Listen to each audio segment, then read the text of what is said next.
awa ko. Nasaan ba ang pamilya Lim? Paano ko sila mahahanap ni apat na malalaking pamilya sa Beihai? Basta pumayag kang pakasalan ako, sinisiguro ko na ang pamilya Lim ay magkakaroon ng matibay na pwesto sa Beihai. Zhang Hao, hindi ka ba talaga titigil? Mamatay ka na lang sa inggit, pero huwag kang umasa. Hinding-hindi ako magpapakasal sa iyo. Kahit pa pumili lang ako ng kung sinong trabahador sa tabi-tabi, hindi ko pa rin papakasalan ng isang basurang tulad mo. Mayroon siyang katulad na medalyong Jade. Siya nga ang mapapangasawa ko. Napakaliit nga naman ng mundo. Kahit pa pumili lang ako ng kung sinong kargador, hindi ko pa rin papakasalan ng isang basurang tulad mo. Trabahador, sige nga, humanap ka ng isa at ipakita mo sa akin. Sige ba?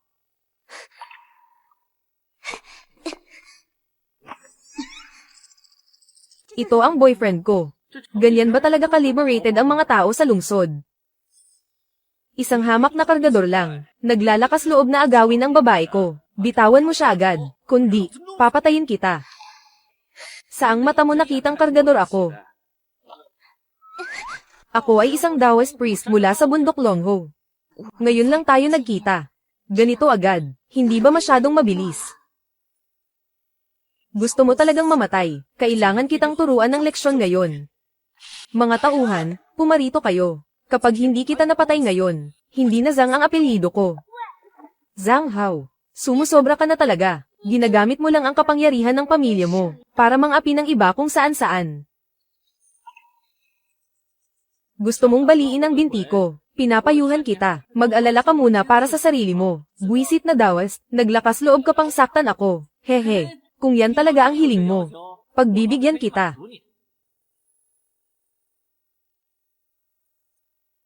Subukan mo, hawakan mo kahit isang daliri ko lang. Oh, nakita nyo namang lahat, di ba? Siya ang nagpumilit, nagalawin ko ang daliri niya. Ngayon lang ako nakarinig, ng ganito kabaliw na hiling. Ngayon lang ako nakarinig, ng ganito kabaliw na hiling.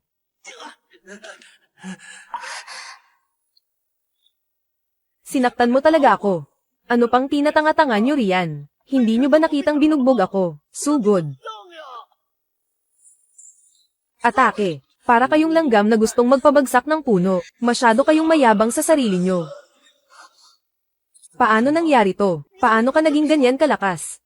Sa susunod, na makita kitang nanggugulo uli ng ibang tao, titirahin kita sa bawat pagkakataon.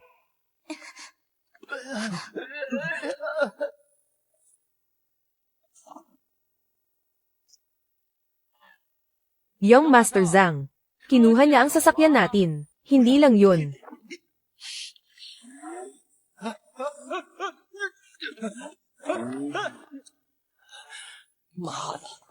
Inagawan na nga ako ng babae. Pati ba naman sasakyan ko na nakawin pa ng hayop na yan? Wala na ba talagang batas dito? Ano bang silbi ninyo? Bakit wala kayong ginagawa? Hindi nyo ba nakitang nanakaw ang sasakyan ko? Leche, mga wala kayong kwenta. Buwisit na tao na to. Kapag hindi kita napatay, magpapalit ako ng apelyido sa iyo.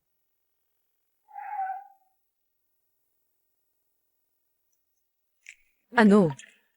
Ako si Lin Ziwei. Maraming salamat po sa pagliligtas sa akin. Chu Chan. Ikaw.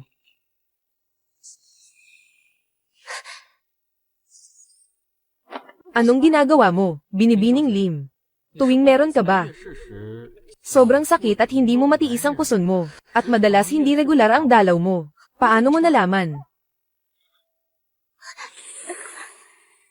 Ang pakiramdam na ito, parang may mainit na enerhiya, na dumadaloy sa loob ng katawan ko. Ang pakiramdam na ito, parang may mainit na enerhiya, na dumadaloy sa loob ng katawan ko.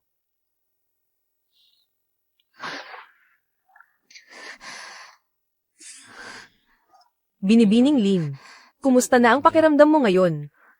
Sa tingin ko, hindi na masakit ang tiyan ko, at naging mas malinaw din ang isip ko. Marunong ka po pala ng medisina. Nagmula ako sa bundok Longho. Mula sa pagbasa ng kapalaran, hanggang sa paghahanap ng mga sagradong lugar, lahat ng aspeto ng panggagamot ay alam ko. Kung ganoon, ang sakit ng tatay ko, may pag-asa pa siyang gumaling. Ang tatay niya. Eh di magiging biyenan ko pala yon. Dapat ko talaga siyang iligtas. Pasensya ka na po.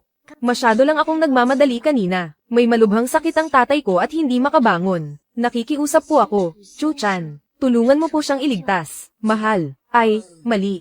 Binibining Lin, huwag kang mag-alala. Ako na ang bahala sa biyenan ko. Biyenan. Huwag mo nang pansinin ang mga ganyang detalye.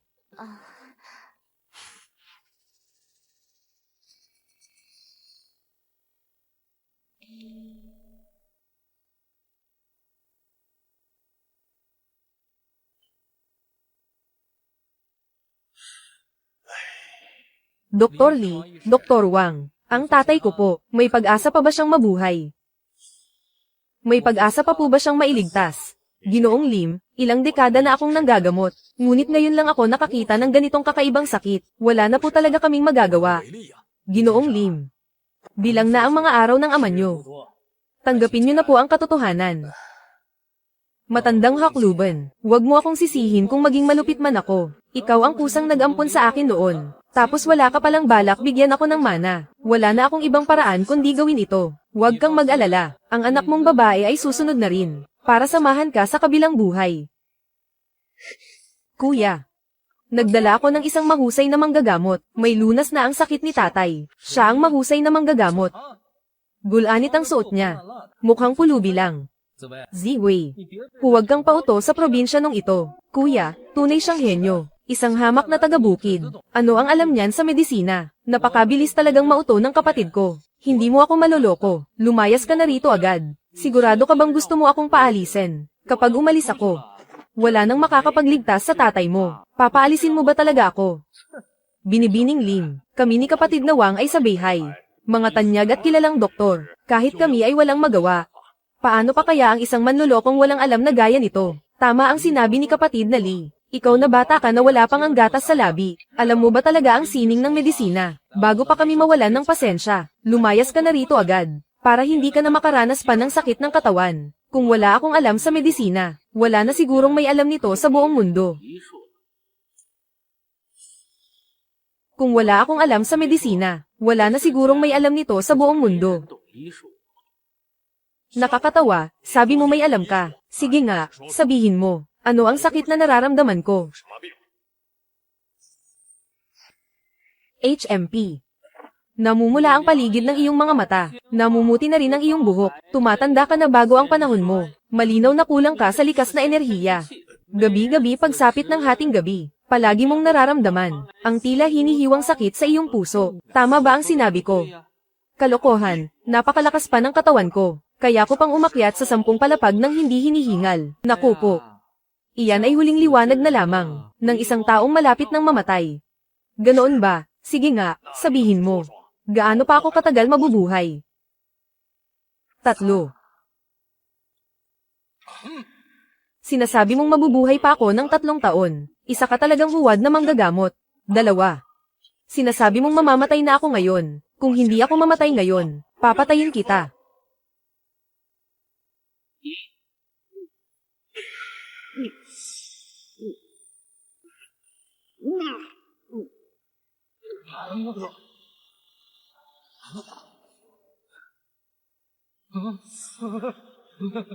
Dakilang manggagamot. Kung hindi ka sana nagalit, matutulungan pa sana kitang linisin ang mga lason na naipon sa iyong katawan at iligtas ang buhay mo. Ang kasalanan ng langit ay mapapatawad pa, ngunit ang kasalanang gawa mo ay wala ng lunas.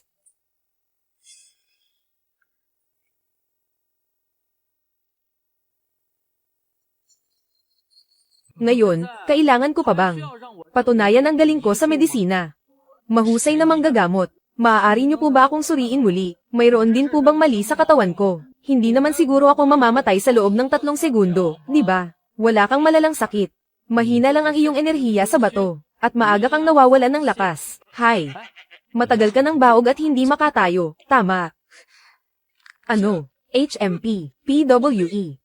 Ano bang pinagsasabi mo? Walang kwenta kang manggagamot, napakalakas at napakasigla ko. Paanong mangyayaring hindi ako makatayo? Kaya kung gamutin iyan, tila ako ang muling pagkabuhay ni Huatuo. Pakiusap po. Isa bawat araw, huwag mong sosobrahan. Ito ay ang nawawalang formula mula sa sinaunang medikal na kasulatan. Ang 10 halamang Shidi Wangwan. Sabi sa mga sabi-sabi, isang tableta lang nito ay sapat na para maibalik ang nawalang sigla ng buhay. Salamat sa iyong biyaya, dakilang manggagamot. Sabi ko na nga ba, Ginoong Chuchan, karapat dapat ka sa bansag na dakilang manggagamot. Nakikiusap ako, Ginoong Chuchan, iligtas mo ang aking ama. Tiyak na gagantimpalaan ka ng pamilyang Lim. Hayes, mapapasa akin ka na rin naman. Pamilya na tayo, huwag ka nang mahiya. Sandali lang. Teka muna. Kuya, anong ginagawa mo? Napatunayan na ni Master Chu ang kanyang galing sa panggagamot. Bakit ayaw mo pa rin siyang hayaang gamutin si tatay? Ginoong Lim, mapapatunayan ko iyan. Itataya ko ang aking reputasyon. Si Ginoong Chu Chan ay parang muling pagkabuhay ni Bayan K. Walang makakapantay sa kanya. Ang tanging makapagliligtas sa iyong ama ngayon ay si Ginoong Chu Chan lamang. Maaaring mahusay nga siya sa panggagamot, ngunit hindi malinaw kung saan siya nanggaling. Sino ang makakasiguro na nandito siya para iligtas si ama? Baka naman kaaway siya ng pamilyang Lim, at pasimpleng naglalagay ng lason.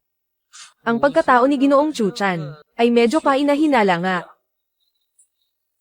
Kuya, wala kang ebidensya. Paano mo siya mapagbibintangan ng ganyan? Sige, kung ganoon, magpakita siya ng katunayan. Kung sino ba talaga siya? Matagal akong naghintay sa araw na ito. Sa tingin ba ng paslit na ito, ay masisira niya ang mga plano ko, para makuha ang ari-arian ng pamilya. Asa ka pa, managinip ka ng gising.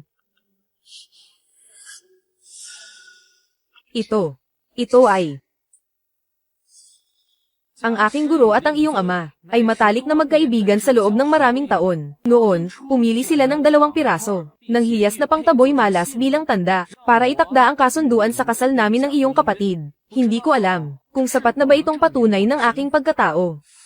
Siguro hindi nila alam na ipinatalo lang ako ng aking guro sa pamilya nila sa sugal. Kaya pala, siya pala ang manugang na laging binabanggit ni ama. Talaga bang pati ang langit ay ayaw akong pagmanahin ng ari-ariang ito? Ngayon, maaari ko na ba gamutin ang iyong ama? Hindi pa rin pwede. Kinwestiyon mo ang galing ko, nagpakitang gilas ako, napatunayan ko na ang kakayahan ko. Kinwestiyon mo ang pagkatao ko, nagbigay na rin ako ng ebidensya. Pero hanggang ngayon, ayaw mo pa rin akong hayaang manggamot. Baka naman sa totoo lang, ayaw mo talagang gumaling ang iyong ama. Nagkakamali ka ng akala, Ginoong Chu Chan. Bilang panganay na anak ng pamilyang Lim, bakit ko naman nanaisin na hindi magising ang aking ama? Kung ganoon, tumabi ka. Lintek na buwisit na ito, naglakas loob siyang sirain ang mga plano ko. Hindi na ako si Lim kung hindi kita papatayin.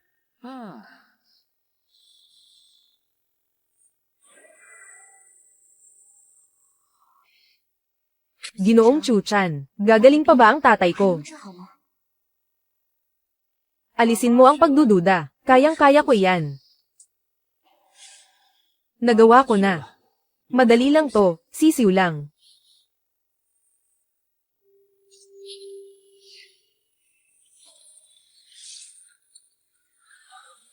Ito ay hindi lang basta may sakit ang tatay mo, kundi biktima siya ng isang uri ng kulam. At isa pa. Isa itong kulam na mula sa bansa ng mga Sakura. Sino ang may lakas ng loob na gumawa nito? Sino ang nangahas na lasunin ng aking ama? Ay, tatay. Gising na po kayo. Ginoong Chu Chan, napakahusay niyo pong manggamot. Nagligtas kayo ng buhay sa gitna ng panganib. Tunay na kahanga-hanga. Nararapat lang sa inyo ang titulong dakilang manggagamot. Marunong ka ring mambola. Hi. Matagal ka nang nakakulong sa antas ng hautian, hindi ba? Mayroon akong bote ng elixir dito. Makakatulong ito sa iyo, upang maabot ang antas ng master.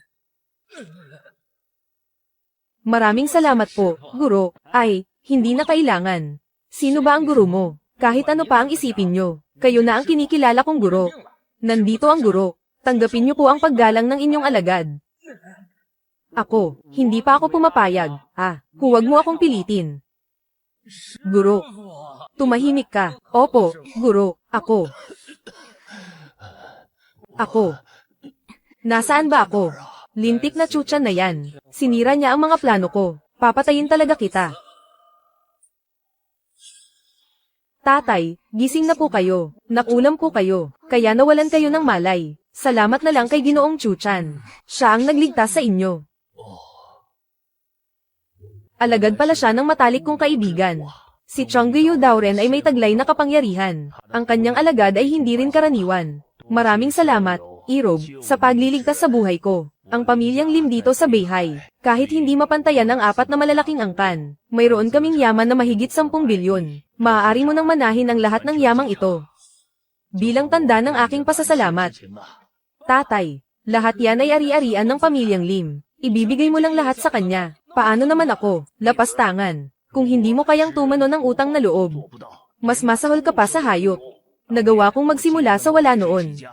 Kaya kung magsisimula man ulit ako. Ano ang problema doon? Napakabukas ng isip ng aking biyenan. Ang pera ay panlabas na bagay lamang. Wala akong mapapala dyan. Anong tinawag mo sa akin kanina? Ano po, Amang Lim? Ang ibig kong sabihin, sa totoo lang, hindi ko kailangan ng pera. Mabuti kung hindi mo kailangan ng pera. Ngayon, may kinakaharap na problema ang pamilyang Lim. Kailangan namin ng 1 bilyong cash para makabangon. Sabi mo hindi mo kailangan ng pera, di ba? Kung ganoon, ilabas mo na ang pera. Ako, wala kang kwenta. Ito ba ang itinuro ko sa iyo noon? Humingi ka agad ng tawad kay Chuchan. Bakit naman ako kailangang humingi ng tawad sa kanya? Gusto niyang pakasalan ang kapatid ko. Hindi ba dapat lang na may dote o bigay kaya? O baka naman? Gusto mong makakuha ng libre, ha, bata, lapastangan.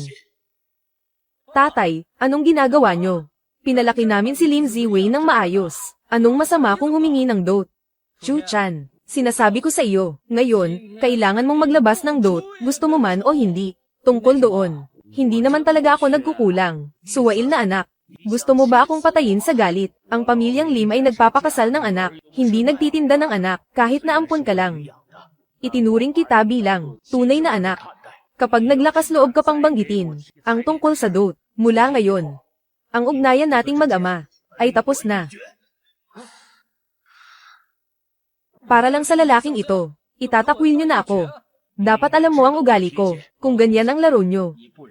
Huwag nyo akong sisihin kung maging malupit ako. Teka lang, pwede ba akong magsalita? Haha, Chuchan, huwag kang mag-alala, kahit may pinagdadaan ng problema ang pamilyang Lim. Hindi pa kami umaabot sa puntong ibebenta ang anak namin. Ako. Ito ang pinakamataas na uri sa buong bansa, isang black gold card. Papaano ka nagkaroon ng black gold card?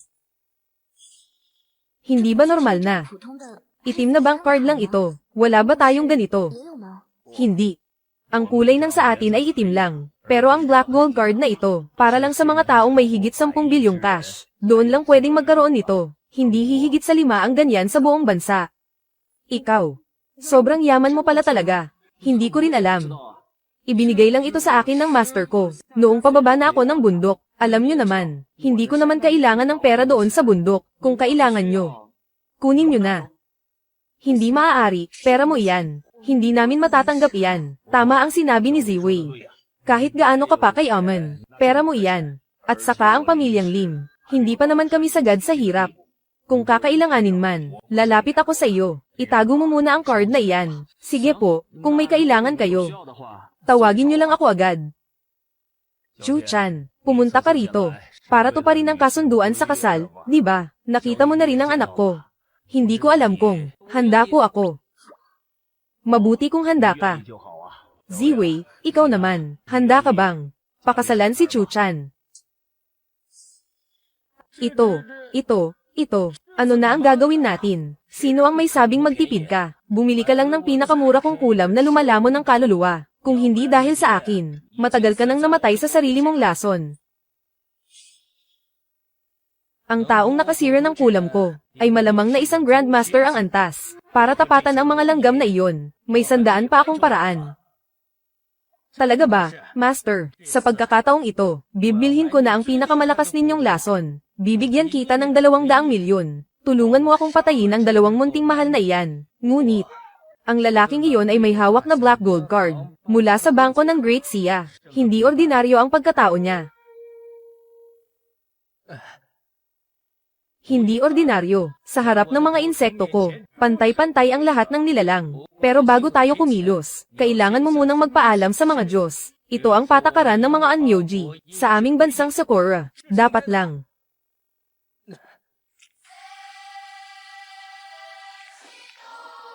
Mga Diyos sa kaitaasan, ako si Ling Channan. Nais kong puksain ang mga humaharang sa aking kayamanan. Isinasamo kong pahintulutan ninyo ito.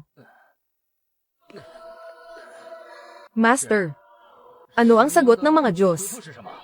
May ipinapasabing mensahe ang mga Diyos sa iyo. Anong mensahe? Dagdagan mo ang bayad. Hayop ka. Akala mo ba nakakatawa ang biro mong iyan? Sige. Kapag nakuha ko na ang lahat ng ari-arian ng pamilya Lim, iyon na ang magiging araw ng kamatayan mo. Bibigyan kita ng 500 milyon. Selyado na ang usapan. Sumpa ng kumakain ng puso. Leyes.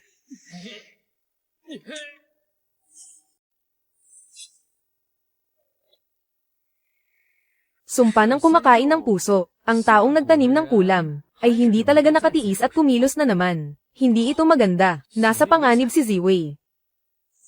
Sabi ninyo ito ang pinakamalakas na lason, na kahit Grandmaster ay kayang patayin. Ibalik mo ang pera ko, magbabayad ka na rin lang, mamatay ka muna. Iniisip mo pa rin ba ang pera na iyon? Dapat ko bang sabihing napakatanga mo?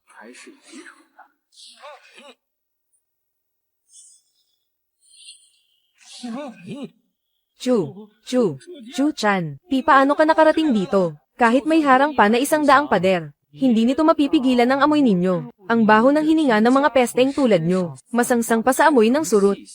Mahirap ba kayong hanapin? Lalong-lalo na ikaw. Mabuti ang loob ni Tatay Lim na ampunin ka. Pero sinuklian mo ang kabutihan niya ng kataksilan. Masahol ka pa sa baboy at aso. Dakilang guro, hindi ba't eksperto ka sa kamandag? Kaya mo raw pumatay kahit ng isang Grandmaster, di ba? Bilis, sugurin mo na siya. Patayin mo siya. Bibigyan kita ng 10 bilyon. Bakit ka natataranta? Hindi ko pa nagagamit ang alas ko. Ikaw na bata ka na wala pang ang gatas sa labi. Nagawa mo pang magyabang sa harap ko, ang panganay ng pamilya Lim. Dakilang guro, bilisan mo, patayin mo na siya.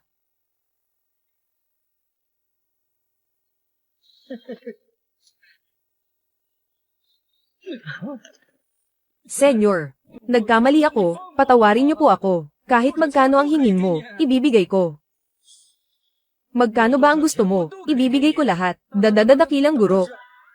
Ikaw, hindi ba't sabi mo may alas ka pa? Gamitin mo na, bilis. Tumahimik ka. Ang antas ng kapangyarihan ng senyor na ito ay hindi matatawaran. Paano nating mga ordinaryong tao? Siya magagawang kalabanin. Lumuhad ka na at humingi ng tawad sa senyor. Senyor, patawad po. Sabihin niyo lang kung magkano ang kailangan niyo. Basta't patawarin niyo lang ang buhay ko. Inaakala mo bang, katulad niyo rin ako, na interesado sa mga makamundong bagay? Senyor, mayroon akong mahiwagang kayamanan dito.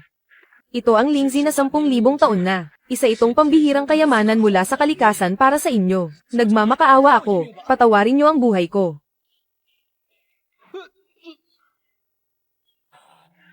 Sampung libong taong lingzi, kahit wala itong silbi sa akin bilang isang immortal. Sakto itong pampalakas sa katawan ni Ziwei. Pampahaba ng buhay. Makakaligtas ka sa kamatayan, ngunit hindi sa kaparusahan. Halos mapatay mo na ang mapapangasawa ko. Wawakasan ko ang kapangyarihan mo, at puputulan ko ang isang braso mo. Ang kapangyarihan ko. Ang kamay ko. Ang braso ko. Ang braso ko. Ang gumagawa ng masama ay sarili ang Pinerwisyo. Lahat ng ito ay bunga ng sarili mong kagagawan. Mula ngayon, mabuhay ka bilang isang inutil, at pagsisihan mo ang iyong mga kasalanan. At tungkol naman sa iyo, dahil sa sakim ka sa yaman, nagawa mong pagtangkaan ang buhay ng nagpalaki sa iyong ama, maging ang kapatid mo na itinuring kang parang kadugo, nagawa mo silang saktan, HMP. Gusto kong makita kung paano mo haharapin ang iyong ama ngayon. Huwag. Sino ba yan? Gusto ko pang matulog. Gising na, munting tamad na baboy, inumin mo na ang gamot mo. Ikaw. Chu-chan. Bakit ka nandito? Kagabi. Kumilos na naman ang taong naglagay ng sumpa. Nalasan ka ng kulam. Muntik ka ng mamatay. Ako. Oo, masyadong mahina ang katawan mo. Kailangan mong magpahinga ng mabuti. Tungkol dito, isa itong gamot na gawa sa Lingzi na may 10,000 taon na. Pagkatapos mong inumin ito, manunumbalik na ang lakas mo. Chu-chan. Napakabuti mo talaga. Chu-chan, napakabuti mo talaga sa akin. Ano ang sinabi mo? Ang sabi ko. Sino ba ang salarin na nagpakulam sa akin? Magpalit ka muna ng damit. Mamaya, pagbaba natin sa bulwagan, malalaman mo rin. Parang may nagsabi lang kanina na napakabuti ko, di ba? O baka naman gusto mong tulungan kita, na magbihis ng damit. Isipin mo na lang na gantimpala ito. Umalis ka nga. Kuya, bakit mo? Ikaw pala ang salarin. Suwail na anak, hayop ka. Pinalaki kita ng mahigit 20 taon, tapos pagtatangkaan mo pa ang buhay ko. At higit sa lahat, pati ang kapatid mo ay hindi mo pinatawad. Mas masahol ka pa sa hayop. Napakawalang puso mo.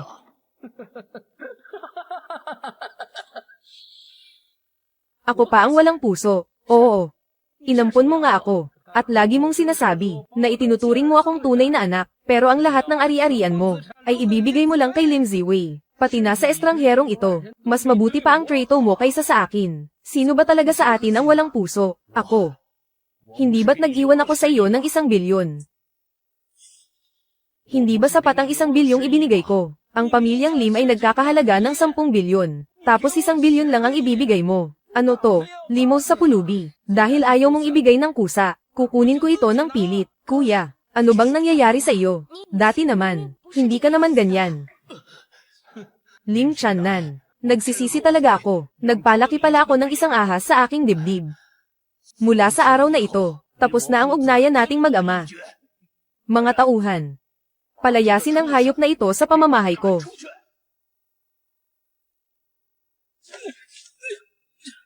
Ang mga ari-arian ng pamilyang Lim, kahit 5, wala kang makukuha. Ang hindi kita pagpatay, ay ang huling respeto ko, para sa ating pinagsamahan.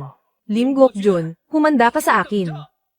Ang pamilyang Lim, sa akin din ang bagsak niyan balang araw. Bakit humantong sa ganito ang lahat? Ganoon ba talaga kahalaga ang salapi? Chu-chan. Patawad. Nagkulang ako sa paggabay, kaya lumaki siyang walang utang na loob. Pasensya na at nakita mo ang kahihiyang ito. Tay, Lim Gokjun, huwag niyo nang sisihin ang inyong sarili. Kasalanan niya ang lahat ng ito. Mabuti na lang. Mayroon akong mabait na anak na babae, at isang maasahang menugang. Hay, tumatanda na talaga ako. Mula ngayon, panahon na ninyong mga kabataan.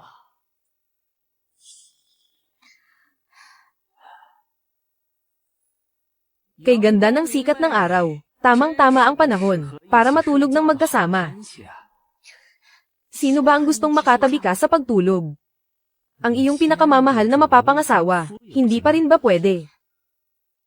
Hindi pwede. Naku naman, bakit namumula ang mukha mo? Baka hindi pa tuluyang nawala ang lason ng kulam. Akin na ang kamay mo, titingnan ko. Wala nang ang lason ng kulam. Hindi ko alam kung paano inaalagaan, ni Binibining Lim ang kanyang mga kamay, pero kapag hinahawakan, napakalambot at napakamakinis nito. Chu-chan. Saan mo ba natutunan? Ang mga lumang banat na yan. Nakakainis ka. Gumanda na ba ang pakiramdam mo?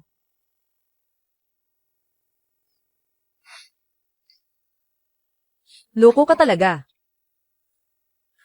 Sinasabi ko sa inyo, magdadaos ang pamilya Lim ng piging para sa engagement bukas. Ikakasal.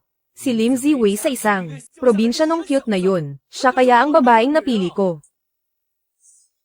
Siya kaya ang babaeng gusto ko.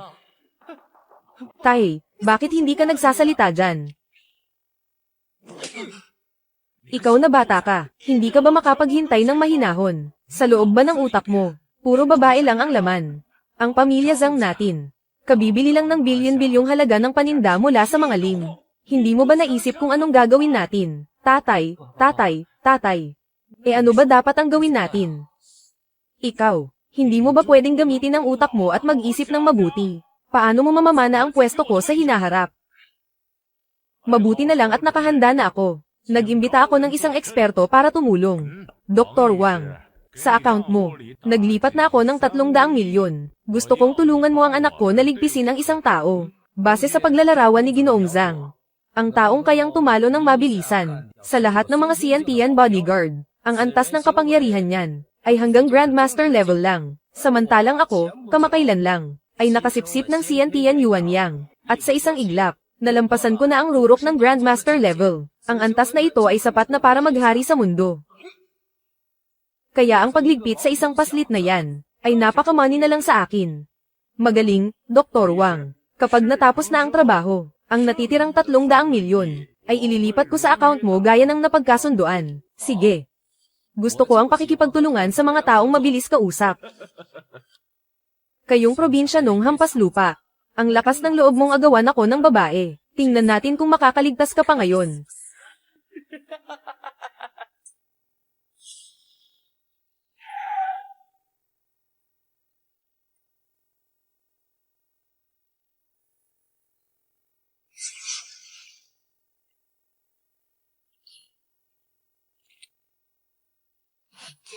Chu-chan, hindi ko akalain na kapag nagsuot ka ng Amerikana, ay magmumukha ka palang gwapo. Siyempre naman, kung hindi ako gwapo, paano ako magiging asawa mo? Hindi ko naman pwedeng ipahiya ang mahal ko, di ba?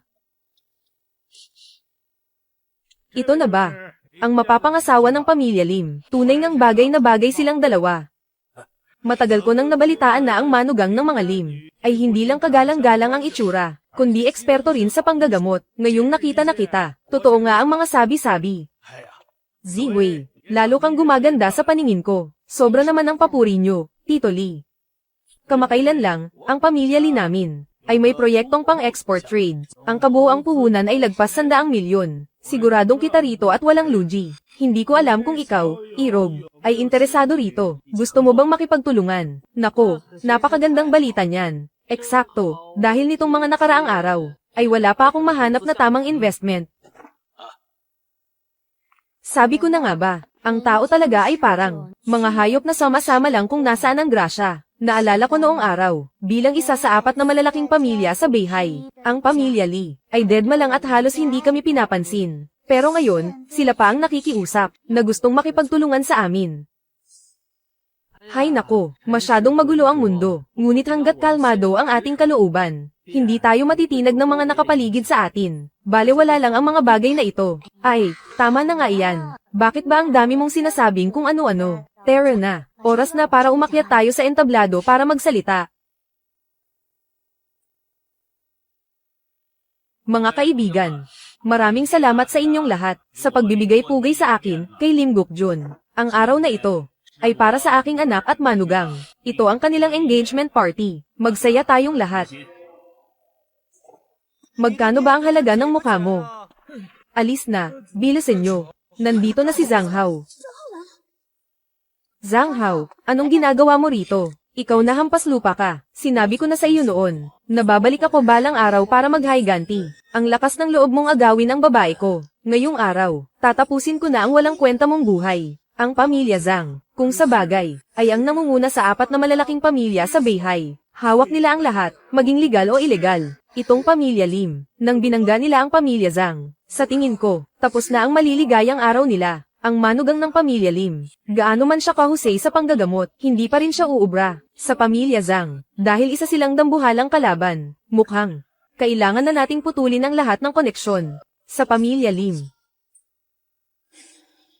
Hoy, batang pasaway, ano ba talagang balak ng pamilya Zhang nyo? Engagement party ng anak ko ngayon, at nagagawa mo pang manggulo rito, sa harap ng lahat ng taong ito. Hinihiya mo ang pamilya Lim. Ipalabas mo ang tatay mo para harapin ako. Dahil ikaw na bata ka, ay walang karapatang makipag-usap sa akin. Ikaw na matandang hakluban, sa harap ng pamilya Zhang, wala kang kwenta. Ano naman kung hiyain kita, ngayong araw, lilipulin ko kayong lahat, ang buong pamilya Lim, ikaw. Ikaw pala iyan, ang taunang ito, mukhang tama nga ang sinabi ni Ziwei, isa kang masamang tao. Ang pamilyang Zhang ninyo ay babagsak din dahil sa iyo balang araw. Kung aalis ka ngayon kasama ang mga tauhan mo, maaari ko pang pag-isipan na patawarin ang pamilyang Zhang ninyo kahit minsan lang. Ano bang pinagsasabi mo dyan? Naghahanap ka ba ng kamatayan? Sugod. Tigpasin niyo ang gagawang iyan.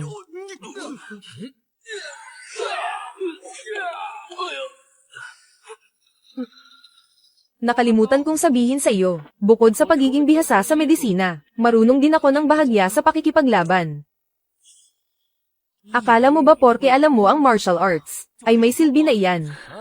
Ang tatay ko, ay matagal nang kumuha, ng isang grandmaster para magbantay rito. Maghanda ka na sa kamatayan mo, walang silbi ang pagiging malakas mo. Sa mundong ito, kailangan mo ng tunay na lakas, at malakas na kapit. Dr. Wang, lumabas ka na. Oras na para magpakitang gilas ka. Sino ang walang modong iyan? Na nang ahas na bumangga sa akin dito sa Beihai, sa panganay na anak ng pamilyang Zhang. Ay, guro. Guro. Dr. Wang. Sinasabi mo bang siya ang guro mo? Dakilang guro. Tanggapin niyo po ang pagpugay ng inyong alagad. Iniisip ko kung sino itong Grandmaster na sinasabi nila. Ikaw lang pala iyan, bata. Maliit na Wang, o maliit na Wang. Kakapasok mo pa lang sa antas na Grandmaster. Nagawa mo na agad manggulo rito. Hay, sino ba ang nagbigay sa iyo ng ganyang kumpiyansa? Para isiping porke Grandmaster ka na, ay wala nang haarang sa iyo sa mundong ito. Guro. Masyado naman kayong mabigat magsalita, sa panahon ngayon. Kung hindi ka manggagamot ng may sakit, hindi ka kikita ng pera. Kaya nga, pumunta ako sa pamilya nila para maging bodyguard. Pambawi lang sa mga gastusin sa bahay. Guro. Maraming salamat po pala noong nakaraang mga araw, sa ibinigay ninyong gamot. Alam mo ba, na ngayong araw na ito, ay aking engagement party. Ngayong araw ang engagement party ko. Ay nako, guro. Ako. Sumusumpa ako sa langit, talagang hindi alam ng inyong alagad, na ngayong araw pala ang engagement party ninyo. At ni Binibining Lim, guro, ngayon, alam mo na. Alam na po ng inyong alagad, mabuti kung ganoon.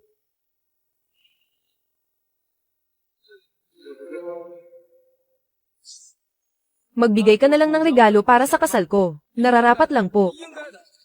Ito ang pagpupugay ng alagad sa kanyang guro, dapat lang po talaga. Ay nako, kakakasal lang ng inyong guro, at kailangan ko ng pandagdag sa gastusin sa bahay. Gawin natin ganito, maglipat ka ng 700 milyong bilyon, para magamit muna ng iyong guro. Heto na. 700 milyon, guro.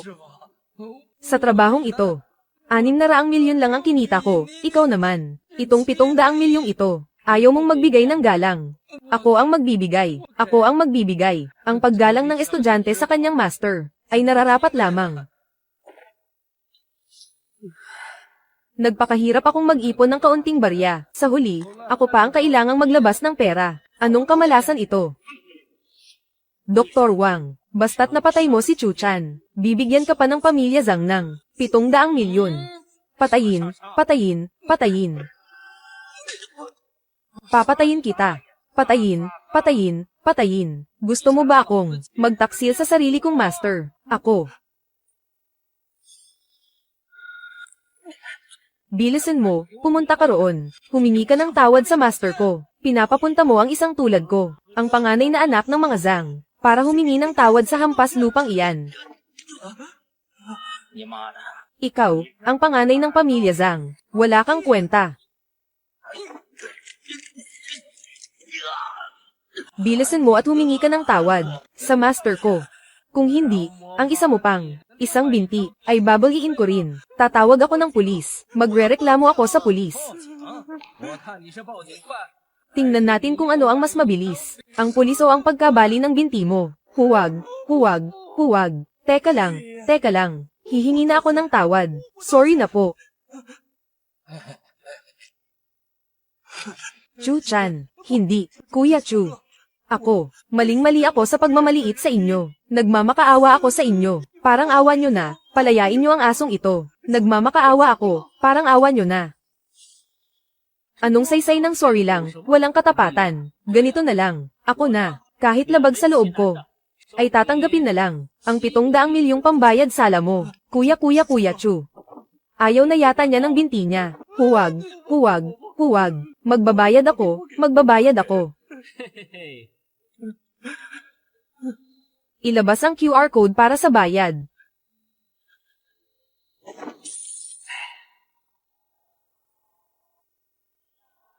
Mabuti naman at natauhan ka, Liz.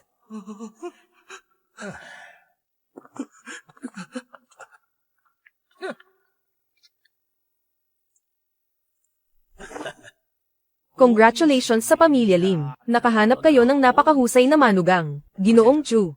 Tingnan nyo kami. Ang pagtutulungan ng Pamilya Lee at Pamilya Lim. Ay, kami rin sa Pamilya Wang. Gusto ring makipag-partner sa Pamilya Lim. Hati tayo. 70-30. 70% sa Pamilya Lim. 30 sa amin. Ang galing mo, Wang Xing. Kung ganoon, ang Pamilya Lee ay 80-20 na lang. 80 sa Pamilya Lim. At sa amin, 20 na lang. Ginoong Chu, ang Pamilya Zhao ay nais din makipagtulungan sa Pamilya Lim. Mukhang marunong naman kayong rumespeto. Ang mga gustong makipagtulungan, pumila ng maayos. Isa-isa lang.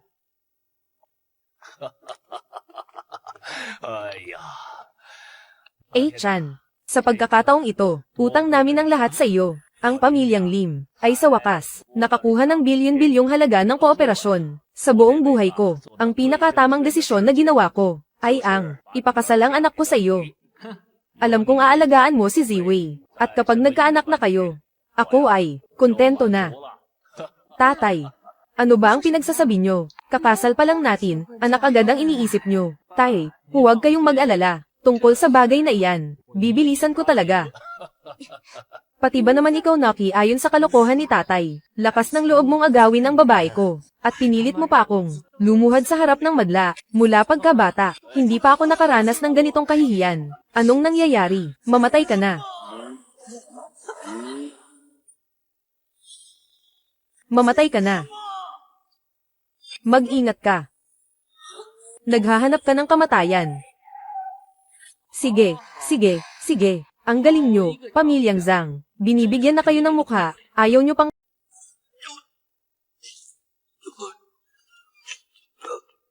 Zhang Hao. Akala mo ba talaga, hindi kita kayang patayin? Chu Chan. Akala mo porke malakas ka, makukuha mo na ang lahat ng gusto mo. Ritual ng dugo. Sulong.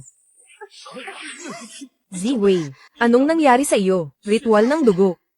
Ito ay gawain ng mga Anmyoji. Nakipagsabuatan ka sa bansang Sakura. Napakalakas ng loob mo.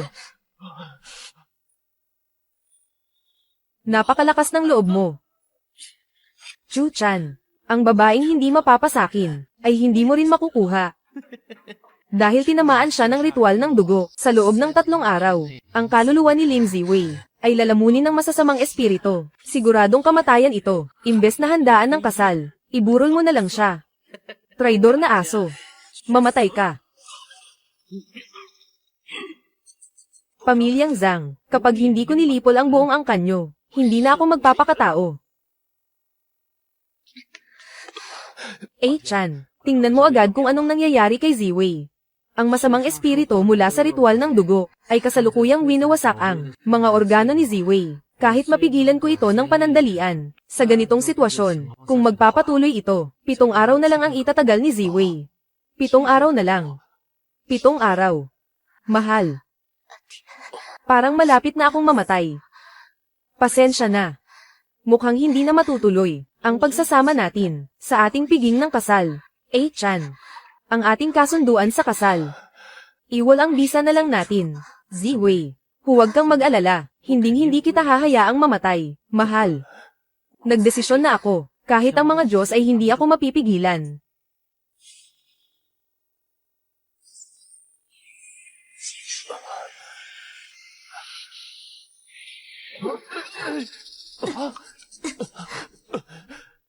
Amang Lim, ang tanging magagawa ko para kay Ziwei ay dugtungan ng buhay niya ng 7 araw. Sa loob ng 7 araw na ito, pakiusap, kailangang mahanap ninyo ang Tianling Snow Lotus. Ang Tianling Snow Lotus ay may kapangyarihang bumuhay ng patay. Basta mahanap natin ang halamang gamot na iyon, At gamit ang aking kakayahan sa panggagamot, sapat na ito para selyuhan ang masamang espiritu. Sige.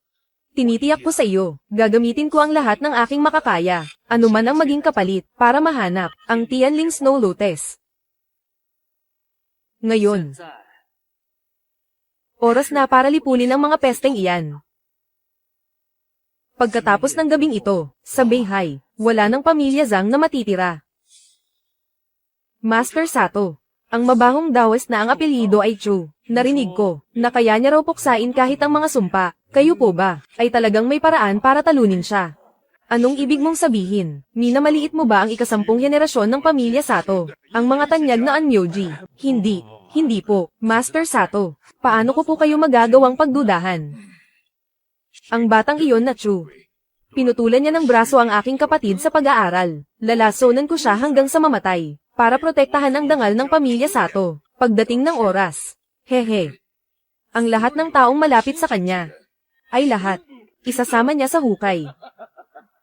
Ang pamilya Lim, kapag wala na ang proteksyon ng mabahong dawes na iyon, ang pamilya ko ay madali nang malalamon ng pamilya Lim, lahat ng kanilang ari-arian.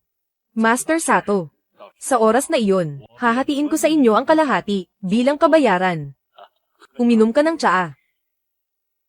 Pinuno, may malaking problema. Nako, may malaking problema po.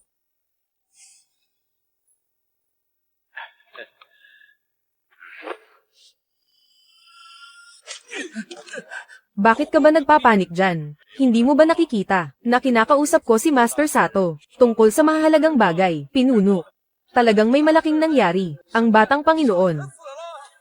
Anong sinabi mo?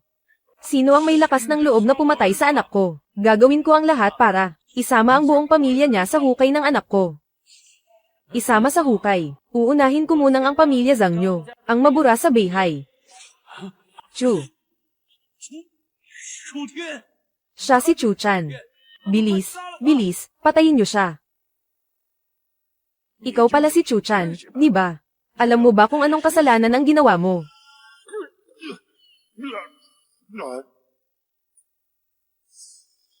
Alam mo ba ang pinasok mo?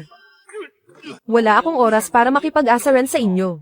Ako kaya ay isang Grandmaster. Isang kumpas lang ng kamay ng batang ito, ay napatumba na niya ako. Siya.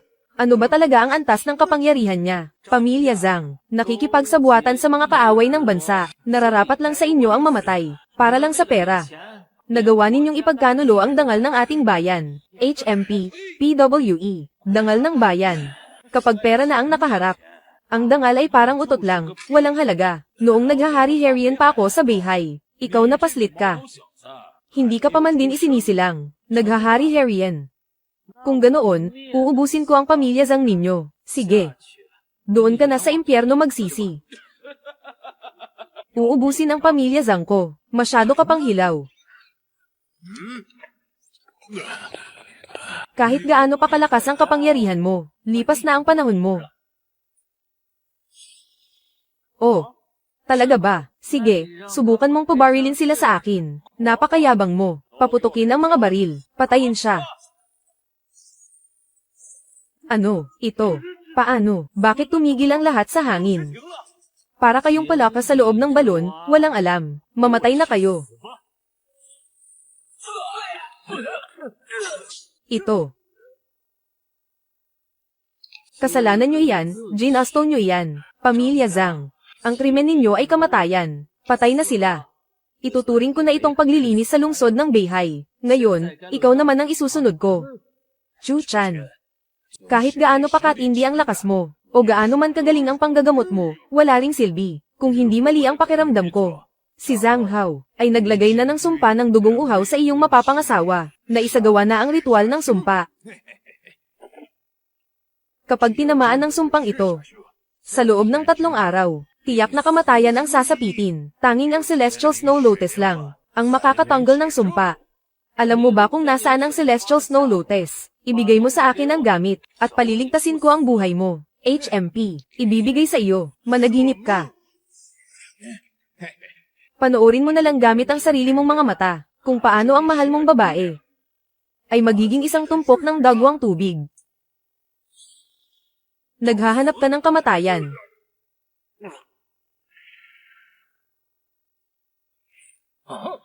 Namatay na ang ningges ng kaluluwa ni Kuya Mingwan. Patay na ang apoy, patay na ang tao. Hindi ko akalain na dito sa lungsod ng Beihai ay may nakatagong mababangis na dragon. May ganito pa palang kagaling na eksperto. Kinuha si Kuya ng pamilya Zhang para kalabanin si Chu Chan. Noong una pa lang ay kinutuban na ako ng masama. Hindi ko aakalain na pati si Kuya ay hindi pala kapantay ni Chu Chan. Pinuno, pakiusap, ipaghiganti niyo ang inyong disipulo. Patayin ang kasumpa-sumpang Chu Chan na iyan. Isang paslit lang siya. Nasa pinakamataas, ay nasa rurok lang ng pagiging Grandmaster. Ang iyong guro, ay matagal nang narating ang antas ng Haiteng Hakbang Patungong Earth Immortal, HMP. Kapag napatay na siya, ang bansang Daksha ay madali na nating masasakop, bilang teritoryo ng ating bansang Sakura. Terra, aalis na tayo ngayon, pupunta tayo sa Daksha. Hindi naman nakakatakot mamatay. Ang mahirap lang ay ang iwanan ka. Zihui, huwag kang mag-alala, pangako, hindi kita hahayaang mamatay. Kahit na ang master ko ay nakatira sa liblib na kabundukan at malayo sa ingay ng mundo. Pero kung magmamakaawa ako sa kanya, siguradong may iligtas kanya. Huwag na. Ako. Hindi pa yata tayo nakakakuha ng litrato ng magkasama, di ba?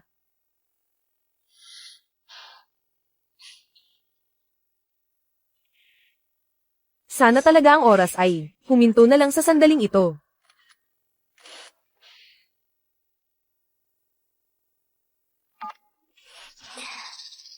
Chan. Nahanap ko na ang kinaroroonan ng Tianling Snow Lotus. Bukas ng tanghali, ang general ng Shangjing na si Yang Shen-Tian ay magdadaos ng isang subasta, at ang itatampok na pambihirang kayamanan ay ang Tianling Snow Lotus. Tatay Lim, huwag kayong mag-alala. Kahit anong mangyari at anuman ang kapalit, ang Tianling Snow Lotus na yan, siguradong makukuha ko, mabuti. Yang Shen-Tian. Ang pangalang iyan, parang narinig ko na kung saan. Chan, ano ang pinag-usapan ninyo ni tatay? Mahal, may pag-asa ka ng gumaling. May balita na tungkol sa Tianling Snow Lotus. Ibababa mo muna kaya ako.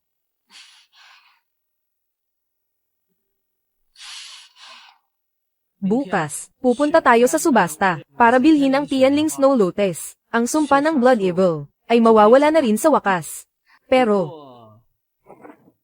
bago tayo pumunta sa subasta, may isa pa tayong dapat gawin. Ano iyon? Kukuha tayo ng marriage license. Ngayon, hindi mo na ako matatakasan pa. Sino ba ang gustong tumakas sa iyo? Paano kung hindi natin makuha ang Tianling Snow Lotus? Baka maging pabigat lang ako sa iyo. Sa mag-asawa, walang salitang pabigat. Ikaw ang pinakamahalagang tao sa buhay ko ngayon. Kahit ano pang sakripisyo ang kailangan. Gagaling ka, pangako yan. Chan. Bakit ang bait-bait mo sa akin? Sabi nga ni nanay, kapag malungkot ka, kumain ka lang ng matamis at ayos na. Dahil mayroon kang isang pares, ang mga mata mo, tila namungusap.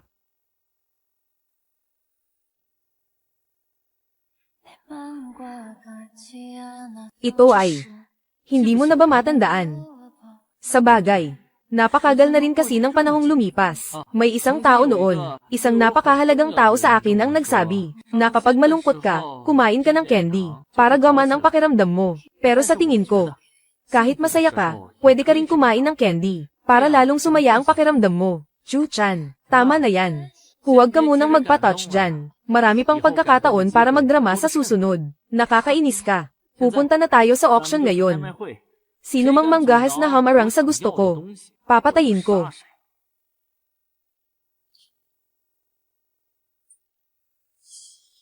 Aba. Kayo po siguro ang pinuno ng pamilya Sato. Mula sa bansa ng Sakura. Tama, matagal ko nang hinahangaan ang inyong tanyag na pangalan. Sa wakas, dumating din kayo. At makipagkamay pa sa marangal na ina po ng soberanya, nakakadiri, napakasuka-suka. Ang pamilya Sato ko ay pumarito sa auction mo, Yang Shen-Tian.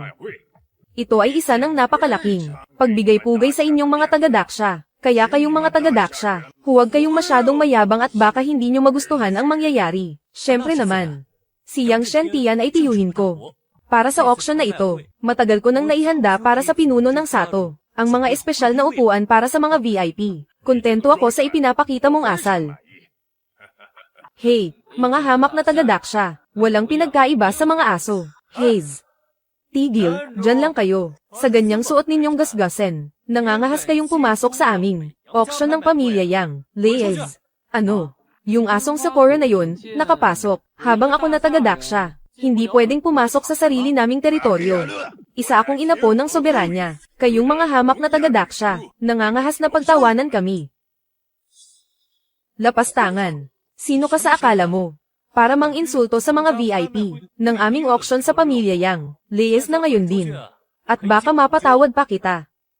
Chu-chan, hayaan mo na sila. Kahit mamatay pa ako, ayaw kong makita kang inaapi ng iba. Ah, oo nga pala. Mabuti na rin para hindi ko na kailangang damihi ang kamay ko sa pagligpit sa inyo. Wala akong panahon para makipagdaldalan sa inyo. Isang tanong, isang sagot. Papapasukin niyo ba kami o hindi? Nangangahas kang saktan ako. Ang tiyuhin ko ay si Yang. Tinatanong kita, papapasukin mo ba kami o hindi? Ang tiyuhin ko ay isang general ng Daksha. Papapasukin mo ba kami o hindi? Papapasukin mo ba o hindi? Napakabagsik naman niya. Pinuno. Siya si Chu-chan, ang pumutol sa braso ko.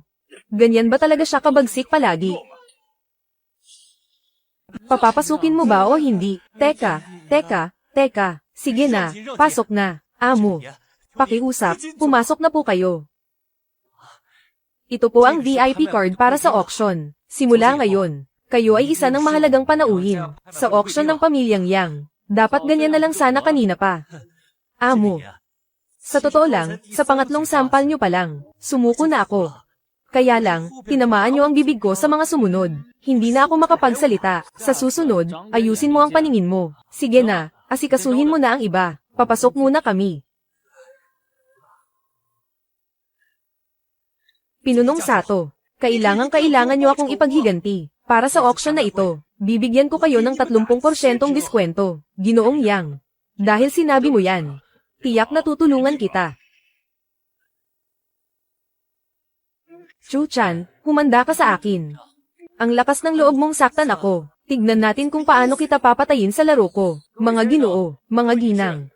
Ang aking tiyuhin na nagbabantay sa hangganan ng Daksha ay nakatagpo ng isang sinaunang mahiwagang gamot, kaya nitong bumuhay ng patay at magpagaling ng malalang sugat.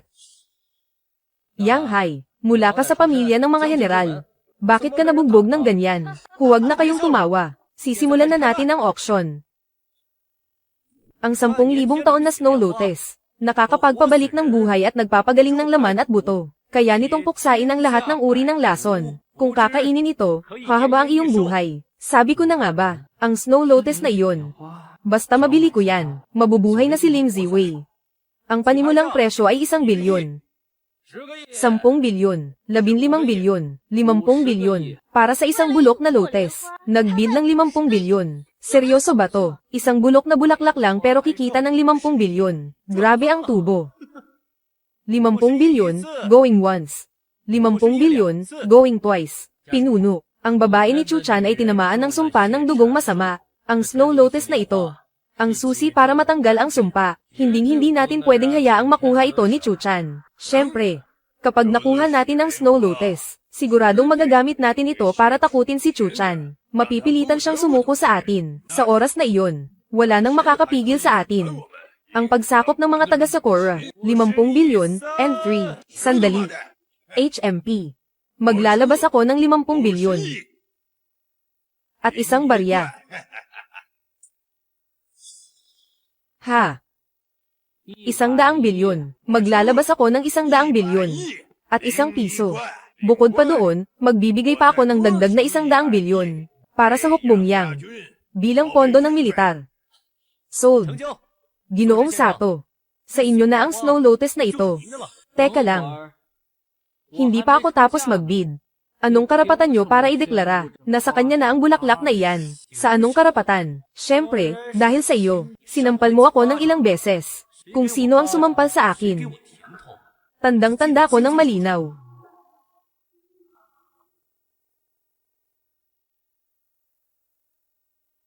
Paumanhin po, Ginoong Chu-chan. Kakaangat lang ng antas ni Master Sato. Bilang isa sa mga subasta namin na Super VIP na mamimili.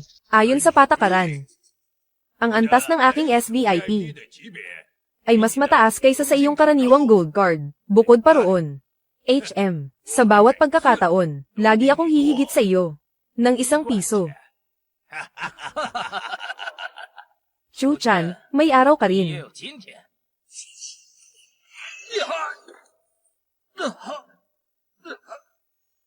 Ikaw lang pala yan. Ano? Gusto mo na rin bang mawala ang isa mo pang kamay? Master, kailangang iganti mo ako.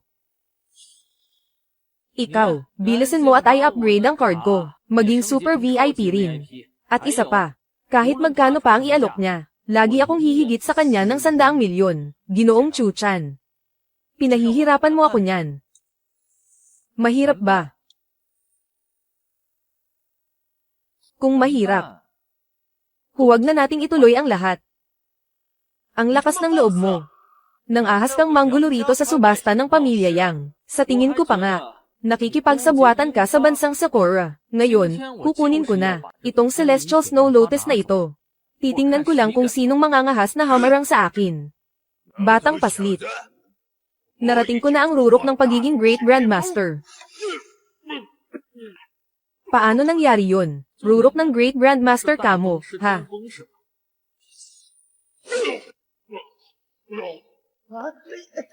Mamatay ka.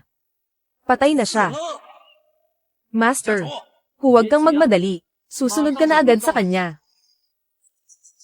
Noong huli ay pinutol ko ang isang braso mo. Hindi ka pa rin ba natututo?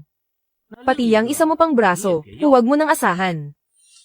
Sariwa, putol. Aray, ang kamay ko.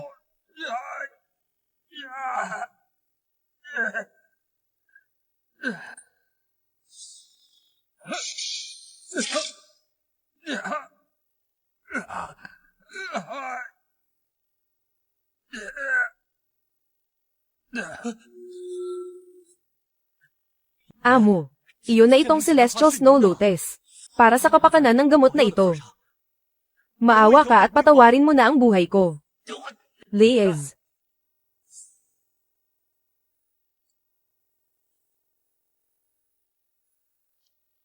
Ito nga ang Celestial Snow Lotus. Napakalakas ng espiritual na enerhiya nito. Mahal, may lunas na ang sakit mo. Ang lakas ng loob. Sinong nangangahas na magnakaw sa pag-aari ni General Yang? Sinong hanggal ang naghahanap ng kamatayan, na nangahas galawin ang gamit ko? Tiyo. Salamat at dumating ka rin. Grabe ang pang-aapi niya sa pamangkin mo. Siya yon. Sinira niya ang subasta. At gusto pa niyang agawin ang kayamanan. Ba? Batang Master. Bakit ka narito? Batang Master. Ay naku, akala ko kung sino na. Siyang pala ito. Ilang taon na ang nakalipas. Nagkataon ang swerte mo. Nakatanggap ng gabay mula sa matandang si Jongyu bilang isang disipulo, na itala sa ilalim ng pangalan ng pinakamatandang kuya. Bilang isang disipulong hindi formal. Mahigit 10 taon na tayong hindi nagkikita. Lalong lumakas ang iyong kapangyarihan. Masyado po kayong mapagkumbaba, batang tiyo. Sa harap ninyo, wala lang po akong kwenta. Tiyo. Lies dyan, suwail na bata. Batang tiyo. Bakit po kayo napadpad dito sa akin? Xiao Yang, ilang taon na ang lumipas pero wala ka pa ring pinagbago. Ang lakas pa rin ng dating mo bilang opisyal. Tiyo, aray. Mali po ako. Iligpit niyo na po ang inyong kapangyarihan.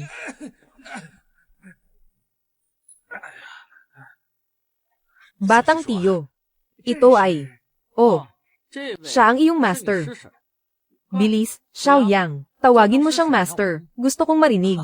Magandang araw po, batang master. Napakabait na bata, ito. Sino ba talaga ang taong ito? Ang tiyo ko, ay isang general na nagbabantay sa hangganan. Tama na. Shen, lumuhod ka. Tiyo, may hihilingin po ako sa inyo.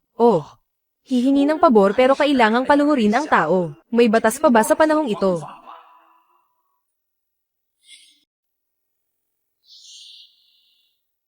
Ang iyong master-in-law ay kinulam ng sumpa ng dugo. Tanging ang Snow Lotus ng langit lamang ang makakapagpagaling sa kanya. Ang layunin ko sa pagpunta rito ngayong araw ay para kunin ang halamang ito, ang Snow Lotus ng langit. Hay, akala ko naman kung gaano kalaking problema. Kung gusto nyo, Batang Tiyo, kunin nyo na, libre na yan. Napakabuti.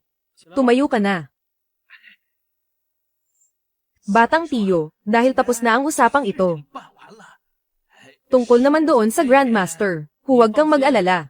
Sa panig ng aking master, siguradong pagsasabihan kita ng mabubuting salita, hahanap ako ng pagkakataon, para formal ka ng tanggapin bilang disipulo. Ay nako, maraming salamat po, Batang Tiyo. Teka muna. May isa pa tayong dapat ayusin. Oh. Itong pamangkin mo, lihim na nakikipagsabuatan sa mga taga-Sakura, nanggugulo sa ayos ng subasta, hindi sumusunod sa mga patakaran ng subastahan. Sa susunod na ilang taon, baka maging traidor na yan sa bayan. Hindi yata mahigpit ang disiplina ng pamilyang Yang. Ba't nakapagpalaki kayo ng isang traidor? Walang hiya ka.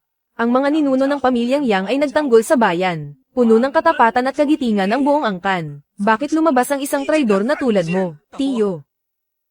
Hindi po ako nakikipagsabuatan sa mga taga-Sakura, siya ang naninirang puri sa akin.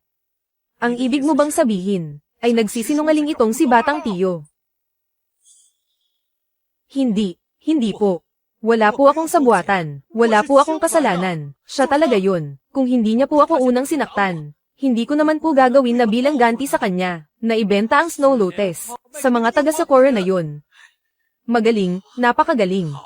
Inamin mo rin sa wakas, sinasadya mo talagang ibenta ang Snow Lotus ng langit, sa dalawang taga-Sakura na yun. Kung hindi ito pakikipagsabuatan, ano ang tawag mo rito? Ito. Mga tauhan. Dalhin ang taksil na ito at lakigihin siya ng 50 beses. Ibilanggo siya sa kampo ng mga sentensyado sa kamatayan. Gusto kong siya ang mauna sa labanan. Kailangang mamatay siya sa gitna ng digmaan. Yang Shen-tian, ako ay pamangkin mo mismo. Kapag namatay ako, paano ka magpapaliwanag sa tatay ko? Ako na ang baalang magpaliwanag sa ama mo ng malinaw. Ano man ang mangyari, kamatayan ang parusa sa sinumang nakikipag-ugnayan sa kaaway. Ikaladkad siya palabas. Huwag. Sa nakalipas na mga taon, kahit na nalunod ka sa karangyan, pinanatili mo pa rin ang iyong tunay na pagkatao. Tandaan mo ang mga turo ng iyong guro, may pag-asa pa para sa pag-unlad ng iyong kapangyarihan. Mula nang bumaba ako sa bundok para sanayin ang aking puso sa mundo. Kailanman ay hindi ko nakalimutan ang mga turo ng ating ninunong guro. Magaling. Sa mundong ito, napakaraming mga bagay na nakakalito sa isipan at tumutokso sa pagnanasa. Ang mga sabi-sabi ay mas nakamamatay pa sa hindi nakikitang sandata. Ang pagbaba ko sa bundok sa pagkakataong ito ay para rin sa pagsasanay ng aking puso sa gitna ng mga tao. Tanging sa paglampas lamang sa gapos ng pagnanasa, maaari nang umakyat at maging isang immortal. Salamat sa iyong aral. Para maging immortal at sanayin ng puso, si Chu-chan. Kaya pala siya bumaba ng bundok, kaya ba iiwan niya rin ako? O baka naman, instrumento lang ako para sa pagsasanay ng puso niya. Sige na, nakuha na natin. Ang kailangan nating makuha, oras na para bumalik, maaari ka nang lumisan. Masusunod po, Bunsong Tito. Teka, hindi tama ito, teritoryo ko ito ah. Hindi ba dapat si Bunsong Tito ang aalis? Hayaan na nga, hayaan na. Kung pinagawa ito sa akin ni Bunsong Tito, siguradong may malalim siyang dahilan. Tara na, Lin Ziwei. Dapat na rin tayong umuwi. Anong problema mo? Chu-chan, kapag naging immortal ka na, iiwan mo ba ako? Magiging pabigat ba ako sa iyo? Kung hindi dahil sa akin, siguro. Matagal mo nang natapos ang pagsasanay mo sa mundo, di ba? Ako ba ang bato sa iyong landas patungo sa pagiging immortal? Pabigat ba ako sa iyo? Ang katulad ko, ay hindi karapat-dapat sa pagmamahal mo, Lin Ziwei. Kumpara sa makasama ka, ang pagiging immortal ay wala lang sa akin.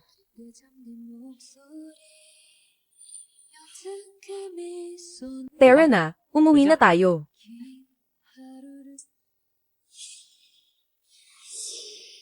Ginoong Yamamoto. Nabigo ang ating plano. May mahusay na eksperto na nagbabantay sa dakilang siya. Ano? Pinuno ng pamilyang Sato. Ikaw ay isang rurok na Grandmaster. Pati ba naman ikaw ay nasawi sa dakilang siya? Ginoong Yamamoto. Ang aking kaluluwa ay malapit ng maglaho. Hindi na ako makakapagsilbi sa imperyo. Ngunit, ang pamilyang Sato ay mayroon pang natitirang kayamanan. Ito ay ang dugo ng Shuten Doji.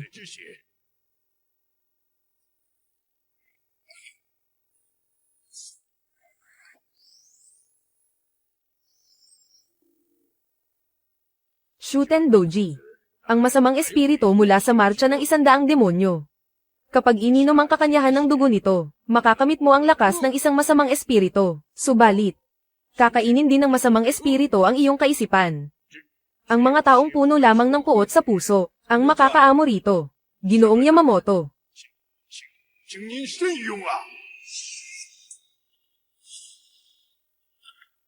Ginoong Kenjiro. Aalalahanan ng imperyo ang iyong kontribusyon.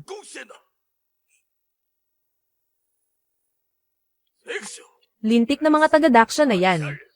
Ang mga pamilya ng Anmyoji sa aming bansang Sakura ay unti-unti nang humihina. Bakit ba?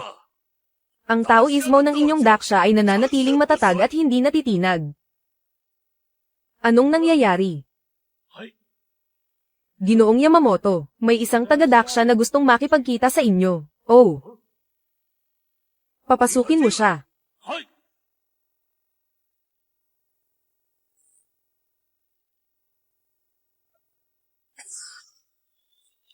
Ako ang panganay na anak ng pamilyang Lim, si Lim Channan. Nagbibigay pugay sa punong Anmyoji ng bansang Sakura, Ginoong Yamamoto. Ang pamilyang Lim ay isa sa mga makapangyarihan sa lungsod ng Beihai. Ang yaman ninyo ay aabot sa 10 bilyon.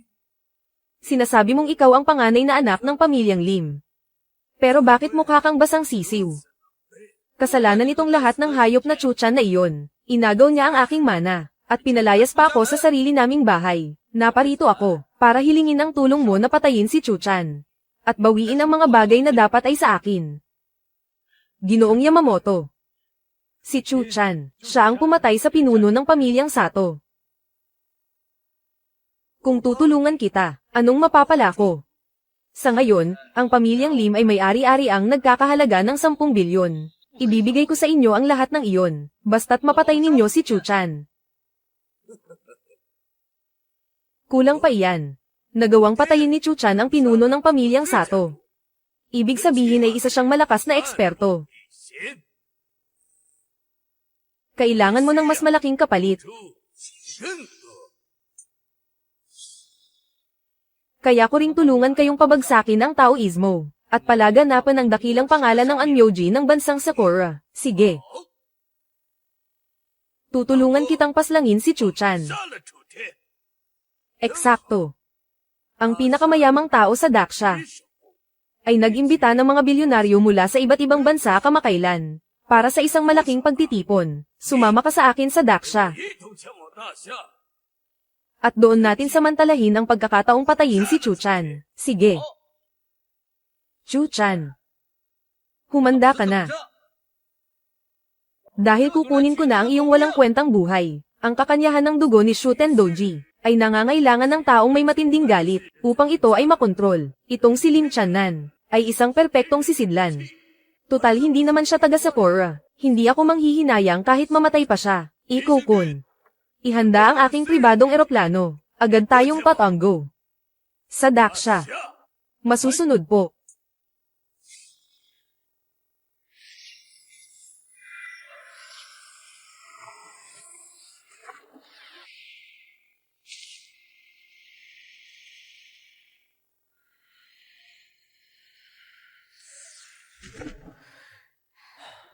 Ayos na, Ziwei. Binabati kita, magaling ka na.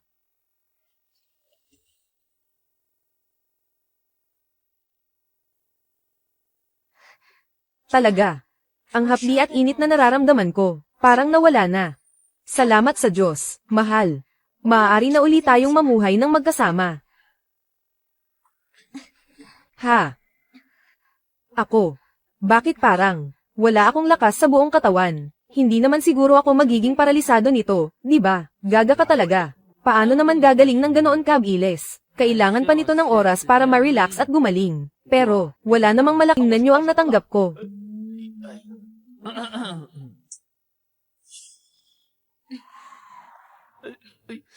Ay nako. Hay, ang mga kabataan talaga ngayon, ang bibilis kumilos. Tirik na tirik ang araw pero nagsisimula na kayo sa ganitong ka-excite na eksena. Pero sa bagay, noon ko pa gustong magkaroon ng apo. Tatay, kayo, bakit? Bakit pumasok kayo nang hindi kumatok? Pasensya na, masyado lang. Masyado lang akong na-excite. Tingnan nyo kung ano ito.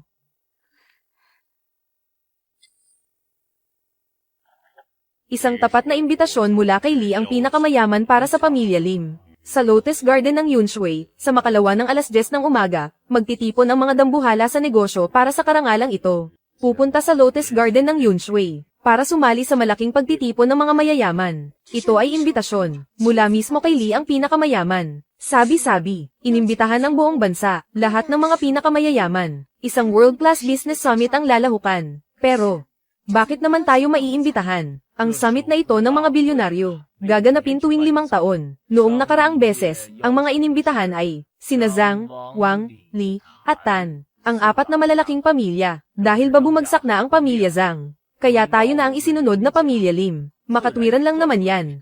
Parang narinig ko na kay Master noon, may isang mayamang tao na nagngangalang Li. Nagpabasa ng kapalaran sa kanya. Siya na kaya si Li ang pinakamayaman.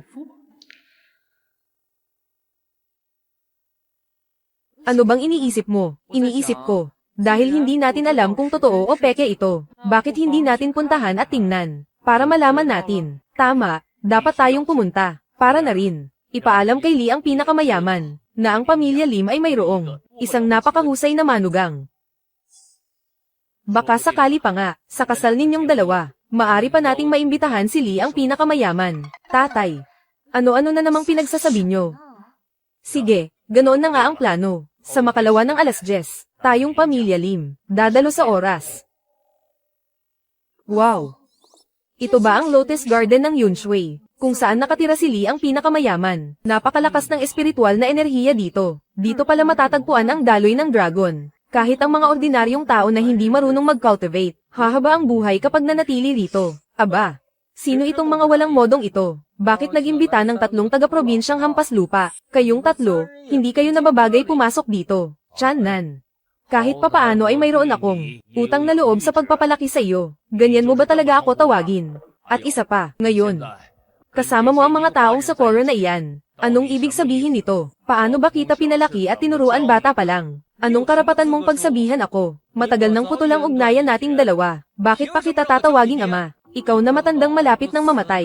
Dapat ay matagal ka nang namatay. Ang ari-arian ng pamilyang Lim. Ibinigay mo lang sa isang babae. Siguradong mauubos lang yan agad. Mas mabuti pang ibinigay mo na lang sa akin.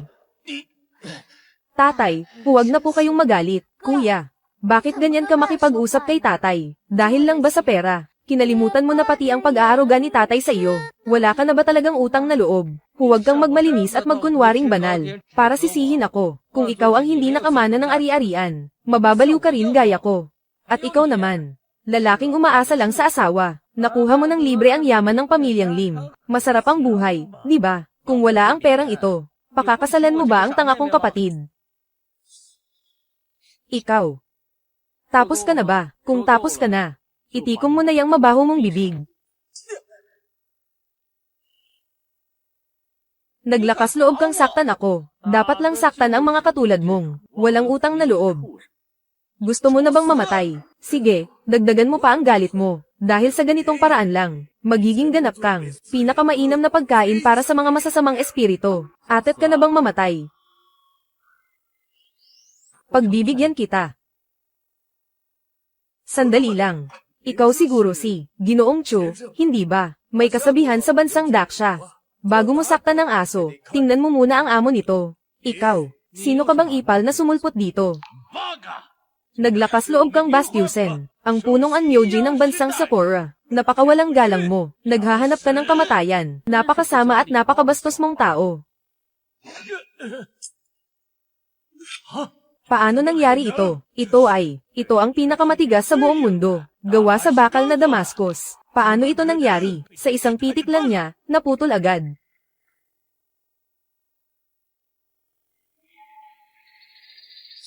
Napakalakas ng kanyang espiritual na enerhiya. Malapit na itong mabuo bilang elixir. Ito na ang antas ng isang malapit ng maging immortal. Napakabata pa niya, pero ang antas ng kanyang kapangyarihan ay umabot na sa antas ng isang Earth Immortal. 80 taon na akong nagsasanay, pero nasa kalahating hakbang pa lang ako ng Earth Immortal. Sa tanda kong ito, para lang akong asong nagsayang ng buhay. 2 aso mula sa Sakura. Naglakas loob pang kumahol dito sa teritoryo ng Daksha. Si Lee ang pinakamayaman. Siya ang nag-imbita sa akin. Bilang punong Anmyoji na pumunta rito, hindi para. Hayaan kang patayin ako. Siguradong ayaw mo ring makita na magyera ang Sakura at Daksha, di ba? Dahil lang sa iyo. Chan. Ngayon, nagkakagulo na sa pagitan ng Daksha at Sakura. Magtimpi muna tayo. Palalampasin ko muna kayo sa pagkakataong ito. Sa susunod, huwag niyo akong sisisihin kung wala na akong awa.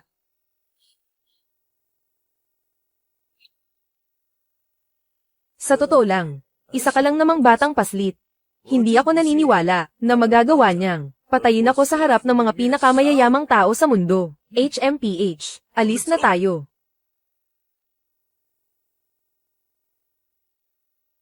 Kapangyarihan. Kapag nagkaroon na ako ng kapangyarihan, mababawi ko na ang lahat ng sa akin.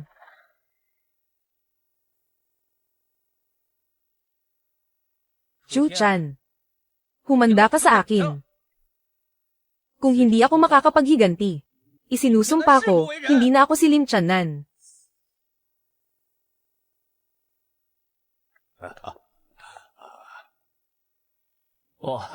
Ginoong Lee. Kayo po pala ang pinuno ng pamilyang Lim. Ang sumisikat na bituin ng Beihai. Bilib ako sa inyo. Inaasahan ko na kayo ang papalit sa posisyon ng pamilyang Zhang noon. Ginoong Lee. Sobra naman ang papuri nyo. Wala naman akong nagawa bilang matanda. Lahat ng ito ay dahil sa aking manugang. Ito ang aking anak at ang aking manugang. Kaka-engage lang nila, at malapit na ang kanilang kasal. Pagdating ng araw na iyon, inaanyayahan ko po kayo, Ginoong Lee, na pumunta at uminom para sa selebrasyon. Bagay na bagay silang dalawa. Nakakainggit ka talaga, kaibigang Lim. Xiao Li. Ginoong Lee, narito po ako. Alista mo ang petsa ng kasal ng pamilyang Lim. Siguradong iinom ako sa kasalang iyan. Ginoong Lee, nitong mga nakaraang araw, nararamdaman niyo ba na parang may masama sa inyong katawan? Anong ibig mong sabihin? Si Ginoong Lee ay buwan-buwang nagpapa-check up sa ospital. Napakalusog ng kanyang katawan. Tingin ko ay hindi. Kalokohan. Sa tingin ko ay gusto mo lang sampain si Ginoong Lee na magkasakit. Kahit na trilyon-trilyon ang yaman ni Ginoong Lee. Gumastos na siya ng bilyon-bilyon para sa kawang gawa sa Daksha. Napakalaki ng naitulong niya. Taon-taon siyang tumutulong sa mga mahihirap. Tapos susumpain mo lang si Ginoong Lee ng ganyan. Naniniwala ako kay Chan. Ginoong Lee. Tinamaan na ako ng sumpa ng dugong itim noon, at ang asawa ko ang nagpagaling sa akin. Iniligtas niya ang buhay ko. Pakiusap, maniwala po kayo sa kanya. Xiao Wei. Tingin ko ay magkakasabwat kayo. Mga manloloko lang kayo. Anong klaseng pamilyang Lim ito? Kahit ang pinakamodernong kagamitang medikal ay walang makita. Tapos ikaw na isang ordinaryong tao lang. Sa isang tingin mo lang ay alam mo na. Ginoong Lee. Sa totoo lang, ang buhay kong ito ay utang ko sa aking manugang. Itataya ko ang dangal ng pamilyang Lim. Kung ang galing ng manugang ko sa medisina ay pangalawa lang, sa mundong ito, walang sino man ang maglalakas loob na maging panguna. Itataya ko ang dangal ng pamilyang Lim. Kung ang galing ng manugang ko sa medisina ay pangalawa lang, sa mundong ito, walang sino man ang maglalakas loob na maging panguna. Napakabait na biyenan naman ito. Tito. Ang galing ko sa panggagamot, pangalawa lang sa buong mundo. Ang numero 1 ay ang guro ko. Si Daos Jongyu. Ang mga natitira ay mga wala ng silbi at pabuhat lang. At Chan. Masyadong malakas ang hangin mo, ha? Ikaw. Pangalawa sa mundo sa panggagamot, ang tindi mong magyabang. Li Shufu. Base sa medical report noong nakaraang buwan, napakalusog ng inyong katawan. May basehan itong siyentipiko. Hindi katulad ng mga peking manggagamot dyan, na puro salita lang. Paano kung mapahamak ka niya? Sino ang mananagot sa responsibilidad na iyon? Kaya ko. Ikaw. Isang hamak na manloloko. Anong ipapanagot mo? Kahit 100 buhay mo pa, hindi sapat para sa isang buhay ni Li Shufu. Ngayon din ay palalayasin ko na. Itong buwisit na manlolokong ito. Sandali lang. Si Li Shufu ay... Huwag mo nang ituloy. Nagitiwala ako sa binatang ito. Xiao Li. Kayong mga kabataan ay puno ng sigla. Parang araw sa ganap na alas 8 o alas 9 ng umaga. Minsan, kailangan nating magtiwala ng kaunti sa kapwa, binata. Halika, tingnan mo ako hanggat gusto mo. Ipinapaubaya ko na ang matandang buhay ko sa iyo. Hindi nga nagkamali, ikaw ang pinakamayaman sa Daksha. Ang lawak ng iyong pangunawa ay hindi basta-basta, nataglay ng karaniwang tao. Li Shufu, madalas ka bang makaramdam ng paninikip ng dibdib at pagkapos ng hininga? Nahihirapan ka bang huminga? At sa bahagi ng iyong puso, may nararamdaman ka bang pabalik-balik na kirot, binata? Paano mo nalaman ang aking lihim na karamdaman? Li Shufu, ang ibig niyo bang sabihin ay, tama ang sinabi ng manlolokong ito. Pero siya, hindi man lang hinawakan ang pulso mo. Paano niya nalaman ang sakit mo? Sa isang tingin lang. Sa tingin mo ba bakit ako naglakas loob na tawaging? Pangalawa sa mundo sa panggagamot. Ang mga daluyan ng enerhiya sa katawan ng tao ay nakakalat sa buong katawan. Napakasalimuot nito. Hindi ito basta-basta na kayang makita ng mga makina lang. Ang totoo niyan. Halos buong buhay ko ay iginugol ko sa negosyo. Ang mga lihim na sakit na ito ay kasama ko na rin sa loob ng mahabang panahon. Hay nako, habang tumatanda ako, lalo itong lumalala. Dahil may mga kabataang tulad mo sa Daksha, panatag na ang loob ko.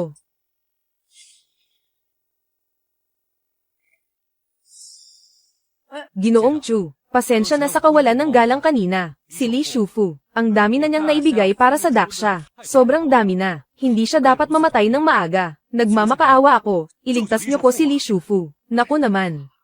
Xiao Li. Ano ba itong ginagawa mo? Wala namang nabubuhay ng habang buhay sa mundong ito. Kahit na mamatay pa ako, ang Daksha ay mayroon pang mga katulad ninyo. Mga kabataang susunod sa yapak, tumayo ka. Hindi.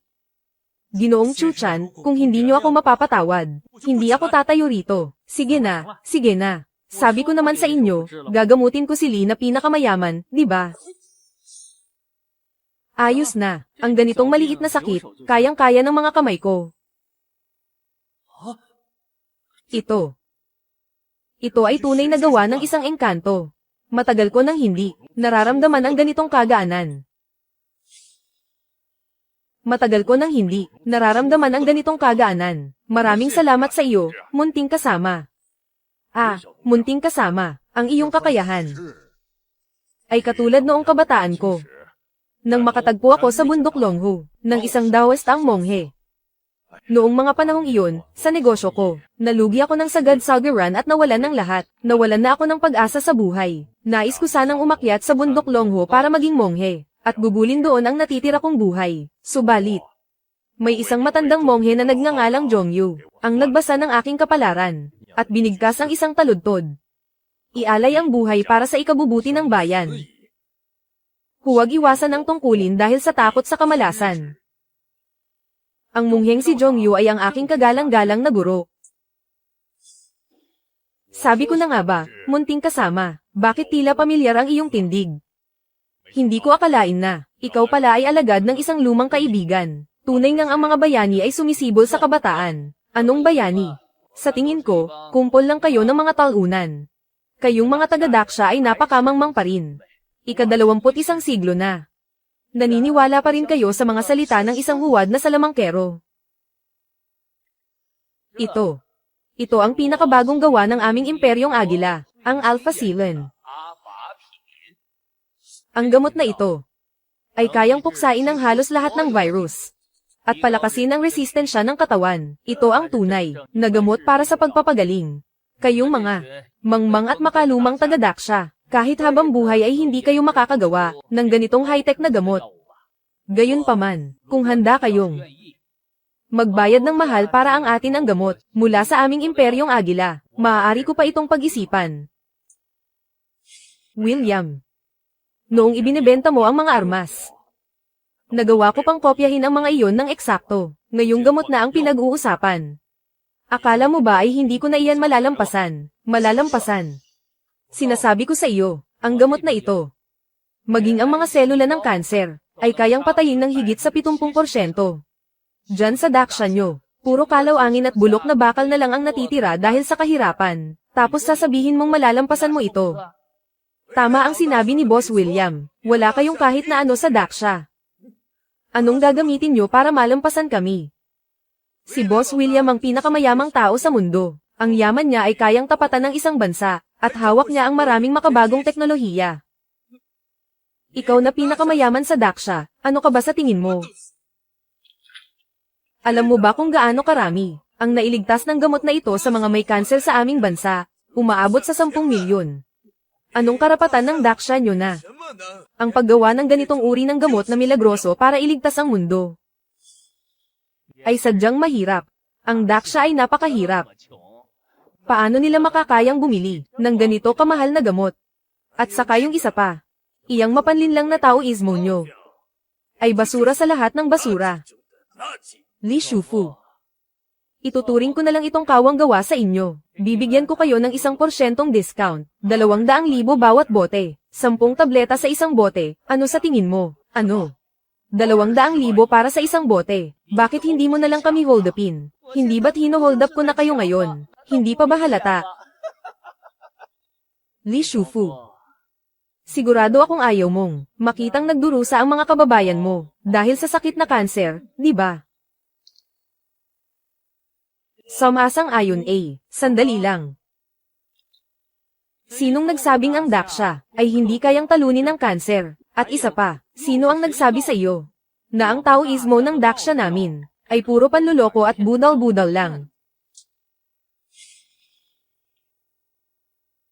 Kailangan pa ba itong patunayan? Kung talagang magaling ka, maglabas ka rin ng paraan para gamutin ang kanser, para makita ko. Sige ba? Ang 5,000 taon ng mayamang kultura ng aming daksya ay hindi mapapantayan ng isang bansang wala pang 100 taon ang kasaysayan. Wala kayong sinabi sa amin. Nga pala, may mga bansa rito na ilang daang taon na ang nakalilipas, ay nasasakupan pa lamang ng aming daksya. Bastos ka. Lakas ng loob mong insultuhan ang Socorro Country. Gusto ko talagang makita kung paano manguto ang mga peking pari ng daksya, at kung paano sila nambubudol. HMP. Anong high-tech na gamot? Kalokohan. Ang lason nito ay abot hanggang buto na halos mabulok na. Aba, may kasabihan kami sa daksya. Ang bawat gamot ay may kaunting lason. Iyang tinatawag mong high-tech na gamot. Dahil kaya nitong magpagaling ng kanser, siguradong, hindi biro ang side effects nito, di ba? Kahit itago mo, wala ring silbi. Ang mga ugat sa kaliwang kamay mo ay kinakain na ng lason. Nangingitim na ang balat mo.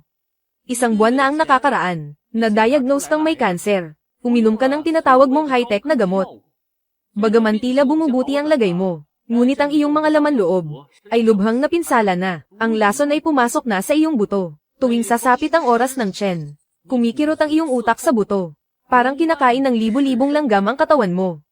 Tuwing tanghali naman, sumusuka ka ng maitim na dugo. Ito ang senyales na hindi na kaya ng katawan mo, ang tindi ng lason. Sa malalang stage ng kanser sa tiyan, mayroon ka na lang kalahating taon para mabuhay. Pero dahil sa gamot na ito, 1 buwan at kalahati na lang ang itatagal mo. At araw-araw, titiisin mo ang hindi makataong sakit. Ang sumusunod sa tadhana ay uunlad. Ang sumusuway rito ay mapapahamak. Ang batas ng langit ay may katwiran at kaayusan. Ang sinasabi mong high-tech na gamot ay labag sa batas ng kalikasan. Kapag ininom mo yan, natural na dapat mong harapin ang kaukulang parusa at kasalanan. Ito ang tadhana. Ito ang tadhana. Buwisit. Kung alam ko lang na ganito kalakas ang taoismo, sana ay naghanap din ako ng isang master para mag-aral at matuto ng sining. Pati ang imperyo ng Agila ay natalo sa daksya. Ang mga milagro ng taoismo ay talagang nakakamangha. Hehe. Ang gwapo talaga ng asawa ko. Sabi mo may paraan ka para pagalingin ang cancer. Kung ganoon, kaya mo bang magpakita ng mas higit pa sa gamot na ito? Hindi ko alam kung narinig na ninyo. Ang 13 karayom ng pintuan ng multo. Ang 13 karayom ng pintuan ng multo. Ang pinakamataas na lihim ng sining ng panggagamot. Kahit ang taong nag-aagaw buhay na, ay kayang pahabain ang buhay ng pansamantala. Ang 13 karayom ng pintuan ng multo. May alam ka rin pala kahit papaano. Ikaw. Ang isang tusok na ito ay kayang pahabain ang buhay mo ng 6 na oras. Pagkatapos nito, kailangan mo pang uminom ng gamot para madagdagan ng kalahating buwan ang buhay mo. Parang gumaling na talaga ako, at wala na ring masakit sa katawan ko. Bilis. Bilis, turukan mo pa ako ng ilang beses. Dali. Parang ayos na talaga ako, wala na ring nararamdamang hapdi. Bilis. Sige na, tusukan mo pa ako ng karayom. Dali. Oh, naaalala ko kanina may nagsabi na kaming mga taga-Daksha ay mangmang at mapamahiin, di ba? Hindi ba't ipinagmamalaki mo pa ang iyong high-tech na gamot? Isang malaking pagkakamali lang ang lahat ng iyon. Ganito na lang, kung matutulungan mo akong gumaling ng tuluyan, bibigyan kita ng 10 bilyong dolyar, ano sa tingin mo, Boss William? Hindi ba't nagkasundo tayong kalabanin ang Daksha? Manahimik ka, Hangal. Kagalang-galang na William, huwag na huwag po kayong maniniwala sa huwad na paring ito. Ano bang akala mo sa sarili mo? At nangangahas kang hamarang sa daan ko. Walang kwentang basura. Huwag kang hamarang, kapangyarihan. Basta't mayroon akong kapangyarihan. Sino pa ang maglalakas loob na maliitin ako? Bakit may isang taga-Daksha? Nasunod sa Nirin sa mga Sakura. Oh, pinakamayamang Lee. Sa totoo lang, ang taga-Daksha na ito ay ang aking anak na ampon, Ling Channan. Para lamang sa kakarampot na ari-arian, nagpakababa siya para maging traidor sa bayan. Ay, ayos lang iyon. Iba-iba ang pinipili ng bawat tao. Hindi mo iyon kasalanan. Kaibigan. Magkano ba ang gusto mo? Basta't mapagaling mo ang sakit ko, ibibigay ko sa iyo ang lahat. Kung gusto mong humingi ng tulong kay Ginoong Chu, pwede naman. Ngunit kailangan mo muna, ibigay ang pinakamodernong biotechnology ng iyong imperyo ng Agila. Isang eksperto sa larangan ng teknolohiya ng computer, ipinadala sa Daksha para sa isang pagpapalitan. Gusto lang palang magnakaw ng kaalaman. Hangal ang mga taga-Daksha, sa tingin ko ay wala naman akong matututunan dito. Basta't mailigtas lang ang buhay ko, wala lang ang lahat ng ito. Sige. Pumapayag ako. Maaari mo na ba akong gamutin ngayon?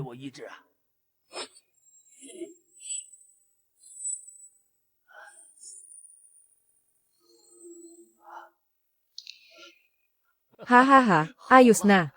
Galing na talaga ang sakit ko, Ginoo. Para kayong si Jesucristo na muling nabuhay dito sa mundo.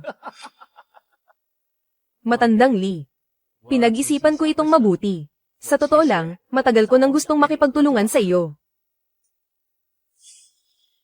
May kasabihan kami sa China, ang matalinong tao ay hindi lumalaban sa dehado. Hindi pa huli ang lahat para makipagtulungan ngayon. Lintik na dayuhang agila na ito. Sabi mo magtutulungan tayo, para sabay nating pabagsakin ang Taoismo ng Daksha, at paghahatian ang mga yaman. Aalis na tayo, sandali lang. Sinabi ko bang pwede na kayong umalis? Chu-chan, ano pa bang gusto mo?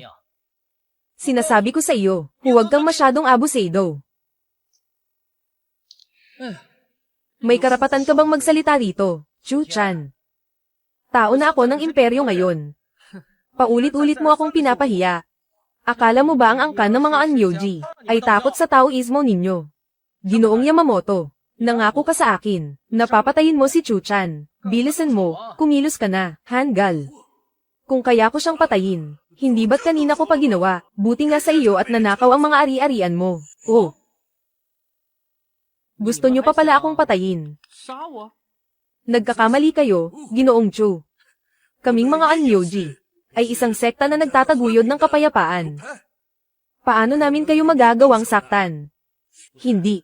Bakit hindi ito ang pinag-usapan natin?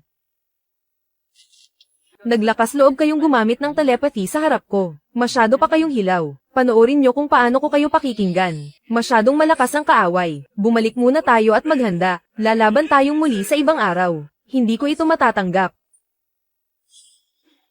Talagang gusto nyo akong patayin, ha? Kapag hindi ko kayo napadugo ngayon, hindi na Chu ang apelyido ko. Sandali. Sinong nagsabing pwede ka nang umalis? Nagpakahirap si Tatay Lim, para palakihin ka. Pero tinraidor mo siya. Gusto ko. Nalumuhad ka at humingi ng tawad kay Tatay Lim. Ikaw na Chu ang apelyido. Magtiis ka. Ang tunay na lalaki ay marunong magpakumbaba kung kailangan. Ano naman kung lumuhad at humingi ng tawad? Sige, sige, Chu-chan. Papatayin din kita balang araw.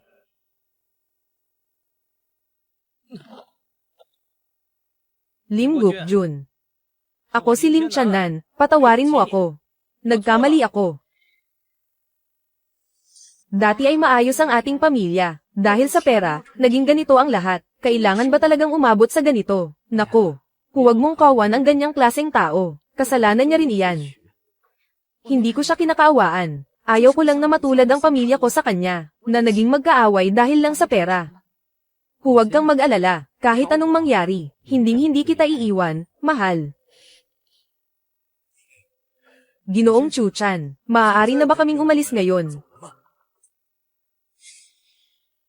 Tapos na ang usapan sa kanya, pero kayo. Narinig ko ang lahat kanina. Sabi mo hanggal ang mga taga-Daksha, at balak mo pang makipagsabuatan sa Imperyong Agila para mangapi, laban sa Taoismo ng Daksha namin. Ginoong Chu-chan, wala. Hindi ko gagawin yun.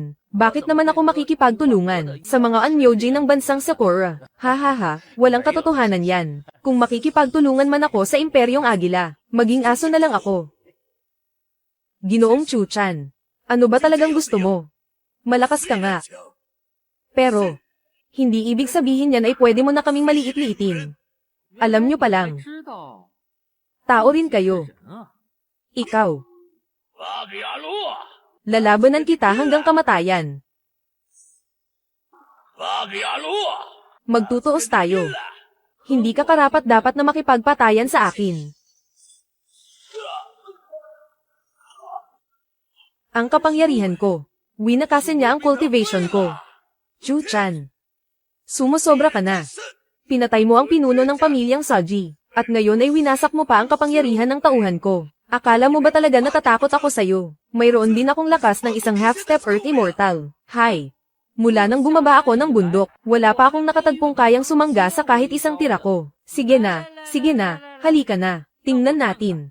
Ang sinasabi mong half-step Earth Immortal, kung anong galing mo. Kung hindi kita kaya, makakatakas pa naman ako, di ba? Hindi ako naniniwalang mapipigilan mo ako.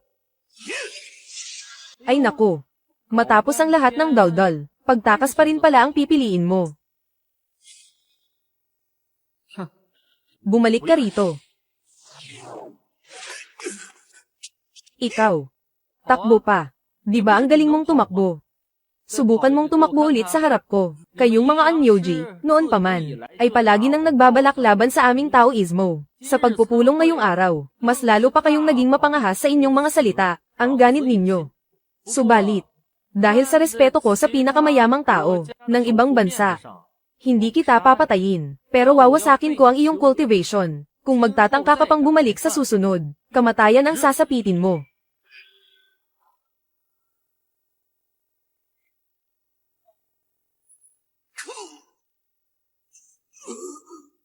Ikaw. Ang kapangyarihan ko, tapos na ako. Wala na ang lahat. Ikaw. Ang kapangyarihan ko, tapos na ako. Wala na ang lahat. Liz. Ang aming Taoismo ay nagpapahalaga sa kapayapaan, kaya hindi kita papatayin. Chu-chan. Bilog ang mundo, may araw ka rin. Humanda ka sa akin. Hindi ko akalaing sa Daksha ay may nananatili pang ganitong kalakas na tao. Kami ay nakatuon sa siyensya. Sila naman ay nakatuon sa pagiging immortal. Habang hindi pa natin lubos na nauunawaan ang Taoismo, kailangang mapanatili ang magandang relasyon sa Taoismo ng dakilang siya, Li Shufu. Mula ngayon, makikipagtulungan ako sa iyo sa mahabang panahon. Inaasahan ko ang iyong gabay. Napakaganda ng pagtitipon ng mga pinakamayayaman ngayong araw. Kung wala nang iba pang kailangan, mauuna na ako.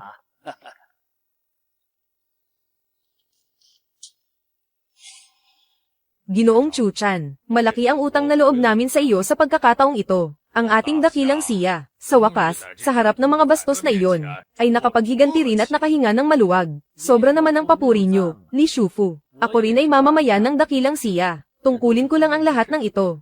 Xiao Li. Kunin mo ang bagay na iyon dito. Gusto kong personal na ibigay ito kay Ginoong Chu-chan. Opo. Ito ang pinakamataas na antas ng karangalan, Ginoong Chu-chan. Salamat sa iyong kontribusyon sa dakilang siya. Kapag nakaharap ka sa anumang paghihirap, gagamitin ko ang lahat ng aking personal na yaman para tulungan ka. Ang yaman ni Li Shufu ay kalat sa buong bansa, sakop ang iba't ibang industriya. Ibig sabihin nito, maaari mong pakilyusin sa loob ng dakilang siya ang lahat ng mga kagamitan at yaman. Marahil ito nasa dakilang siya, ang pinakamataas na uri ng pangako. Dahil sa tapat na kalooban ni Li Shufu, hindi ko na rin magagawang tumanggi. Ngunit gaya ng sabi sa kasabihan, ang pagtanggap ng walang ganti ay kawalan ng galang. Ang bagay na ito, ay ang 13 karayom ng pintuan ng multo na kinopya ng aking guro. Ibinibigay ko na ito sa inyo ngayon. Sana ay makatulong ito sa dakilang siya, pagdating sa larangan ng medisina. Sa ating dakilang siya, hindi mabilang na mga kababayan, ang nagdurusa dahil sa sakit, sa larangan ng medisina. Nagbuhos na ako ng napakaraming pera. Ngunit wala pa ring malaking epekto.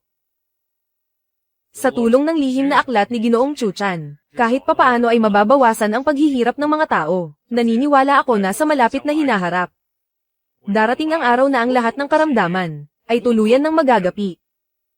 Maraming salamat sa iyo, Ginoong Chu-chan. Salamat po talaga, Ginoong Chu-chan. Hi. Li Shufu, huwag na kayong mahiya. Bilang mamamayan ng dakilang siya, nais ko ring mas lalong umunlad ang ating bansa. Dahil ang dakilang siya ay may mga kabataang tulad ninyo, kampante na ako. Hindi ko alam kung kailan ang kasal ni Ginoong Chu-chan at ni Binibining Lim. Hindi pa po sigurado. Haha, tungkol dyan. Matanda na ako. Ang mga bagay para sa mga kabataan, hayaan natin sila ang magdesisyon. Dahil ganoon na nga, ang petsa ng piging ng kasal ay itatakda sa lintik na iyan.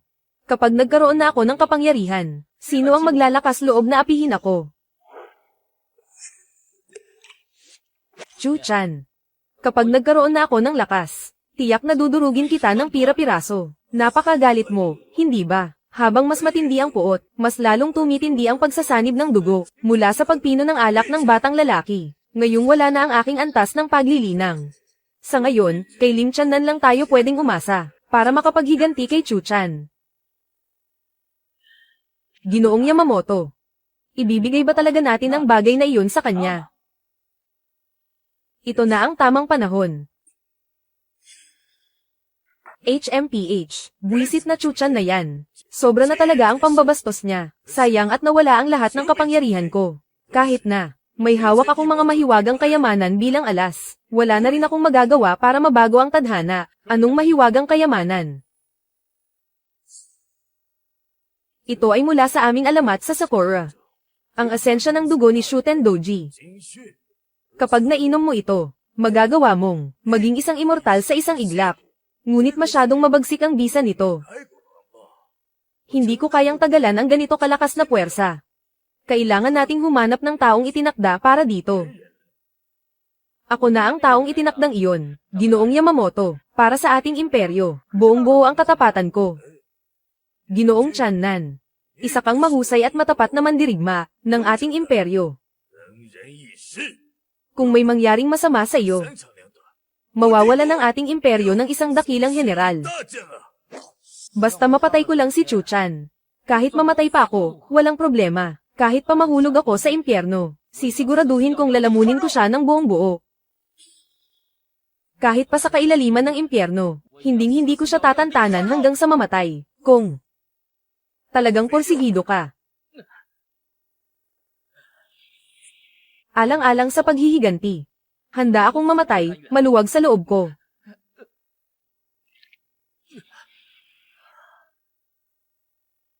Nakalimutan kong sabihin sa iyo, pagkatapos mong inumin iyan, bagamat magiging immortal ka,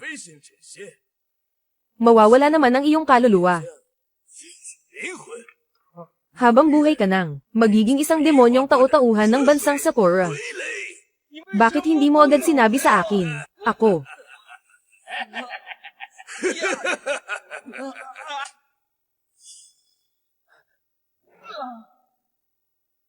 Ang pagkuha ng kapangyarihan ay may kaukulang kapalit. Mula ngayon, sumunod ka na lang ng maayos, bilang demonyo ng bansang Sakura. Hindi ako makakapayag. Anong nangyayari? Bakit nasa katinoan pa rin siya? Ang kaluluwa niya, hindi ba dapat, ay nilamon na ni Shuten Doji? Nagawa ba niyang pigilan ito? Mga hayop kayo. Naglakas loob kayong isahan ako, tulad ni Chuchan. Mamatay na kayong lahat. Ito ay, nilamon niya si Shuten Doji. Siya na ang kumontrol sa kapangyarihan. Masyadong mabagal. Patay ka na.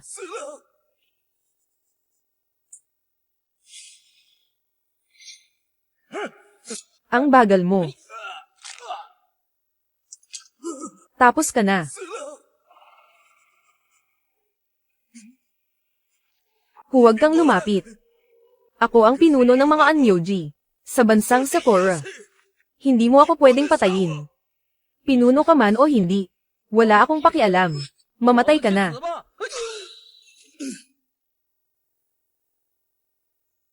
Napakaganda ng kapangyarihang ito. Chu-chan, susunod ka na. Oras na para mamatay ka.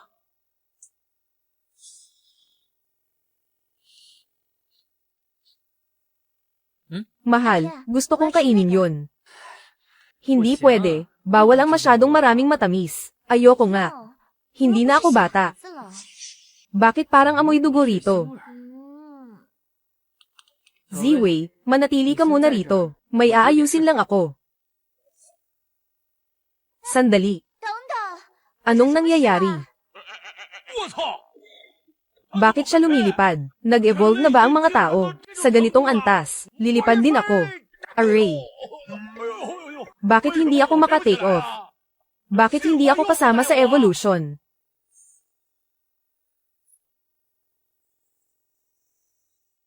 Lim Channan. Ginawa mo ang sarili mong ganyan. Hindi tao, hindi rin multo. Para lang ba sa paghihiganti? Sa tingin mo ba gusto kong maging ganito? Dahil sa iyo ang lahat, kung hindi dahil sa iyo. Hindi ako magkakaganito. Isang hitsurang nakakasuka at pangit. Kung ibinigay mo lang sana ang ari-arian ng pamilya Lim sa akin noon pa. At hinayaan si Lim Gukjun na mamatay ng tahimik, hindi sana nangyari ang lahat ng ito. Sana ay mahal na kuya pa rin ako ni Ziwei. At ang pamilya natin. Hindi sana nagkaganito, wasak at pira-piraso. Laging may rason ang masasamang tao.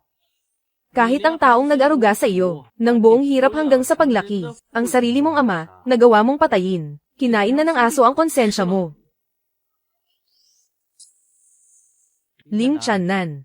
Nilamon na ng mga masasamang espiritu ang kaluluwa mo. Ngayon, isang hungkag na katawan na lamang ang natira. Isang naglalakad na bangkay. Kapag namatay ka, hindi ka na makakapag-reincarnate pa. Iyan ang kapalit ng pagkuha mo ng kapangyarihan. Lim Channan. Ginawa mo ang lahat ng ito, para lang ba sa paghihiganti? Sulit ba talaga ito? Basta mapatay kita, sulit ang lahat. Mamatay ka na.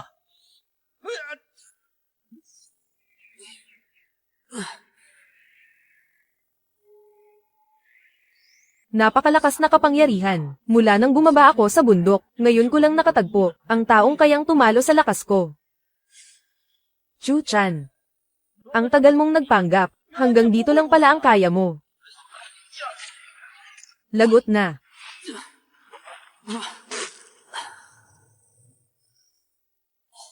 Ang antas niya ay ang antas ng pag-akyat sa pagiging immortal. Paano nangyari iyon? Sabi ni Guro, kung nais ng isang Earth Immortal na maging ganap na Diyos, kailangan muna niyang maunawaan ang landas ng langit.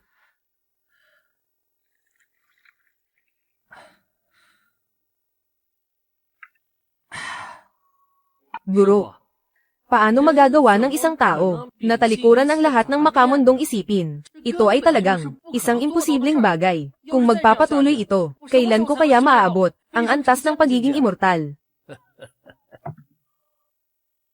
Ang mga pangyayari sa buhay, parang usok at ulap lang na lumilipas. Ang saya, galit, lungkot, at ligaya, ay dulot lamang ng mga panlabas na bagay. Kung magagawa mong, huwag magpadala sa tuwa o lumbay, makikita mo ang sikreto ng langit, at kapag naging katulad ka na ng tubig, doon ka na magiging immortal. Katulad ng tubig.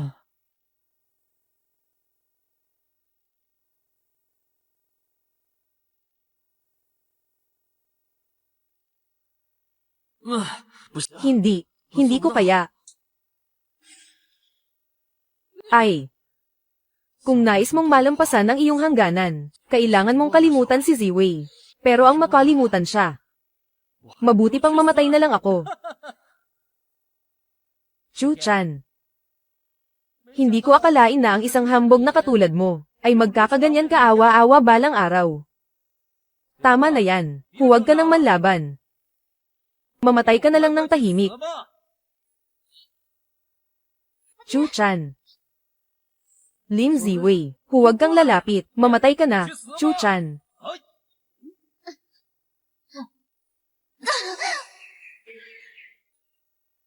Lim Ziwei, ayos ka lang ba? Ang pulso niya. Wala na.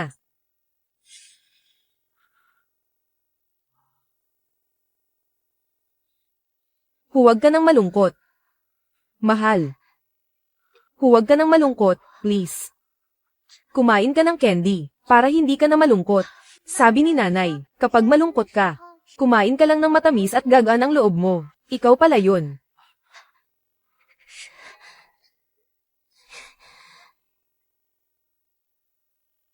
Alam ko na.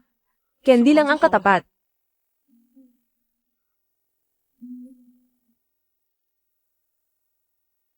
Lim Ziwei.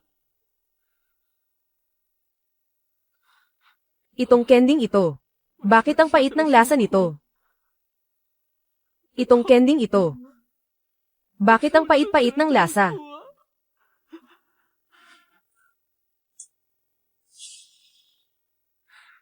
Itong kending ito. Bakit ang pait ng lasa sa bibig ko? Tunay ng isang pares ng sawi sa pag-ibig. Sayang naman. Wala sana akong balak patayin si Lim Ziwei. Kaya lang. Sino ang may salang nagpakamatay siya? Tama na, huwag ka nang umiyak. Kayong dalawa. Magkakasama rin kayo sa harap ni kamatayan.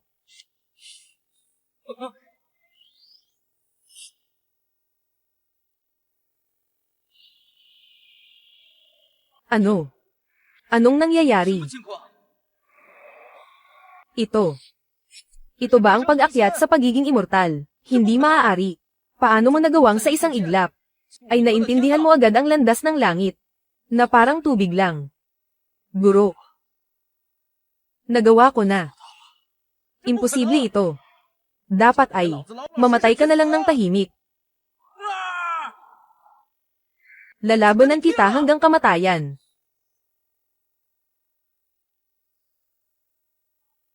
Ang mga kampan ng kasamaan ay hindi dapat manatili sa mundong ito.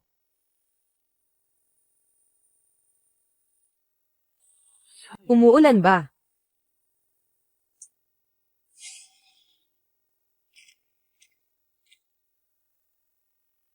Anak.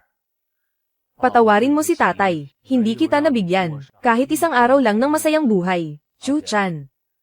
Tanggapin mo ang pakikiramay namin. Huwag ka nang masyadong magluksa. Ang namatay ay hindi na mabubuhay pa. Huwag kayong mag-alala, Biyenan. Tanggap ko na ang lahat.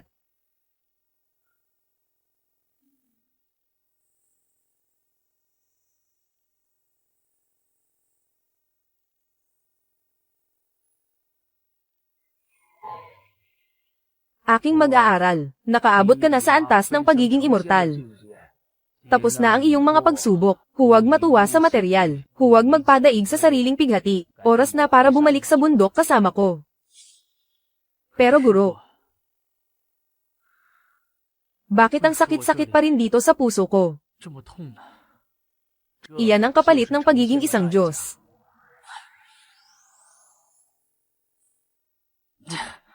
Kung ganoon, mas pipiliin ko pang huwag maging immortal. Anak, sadyang napakamahal mo sa kanya. Mas maganda pa kaysa sa paglipad ng mga ibon. Ang piliing maging tao kaysa maging Diyos. 不做仙。 Chu Chan.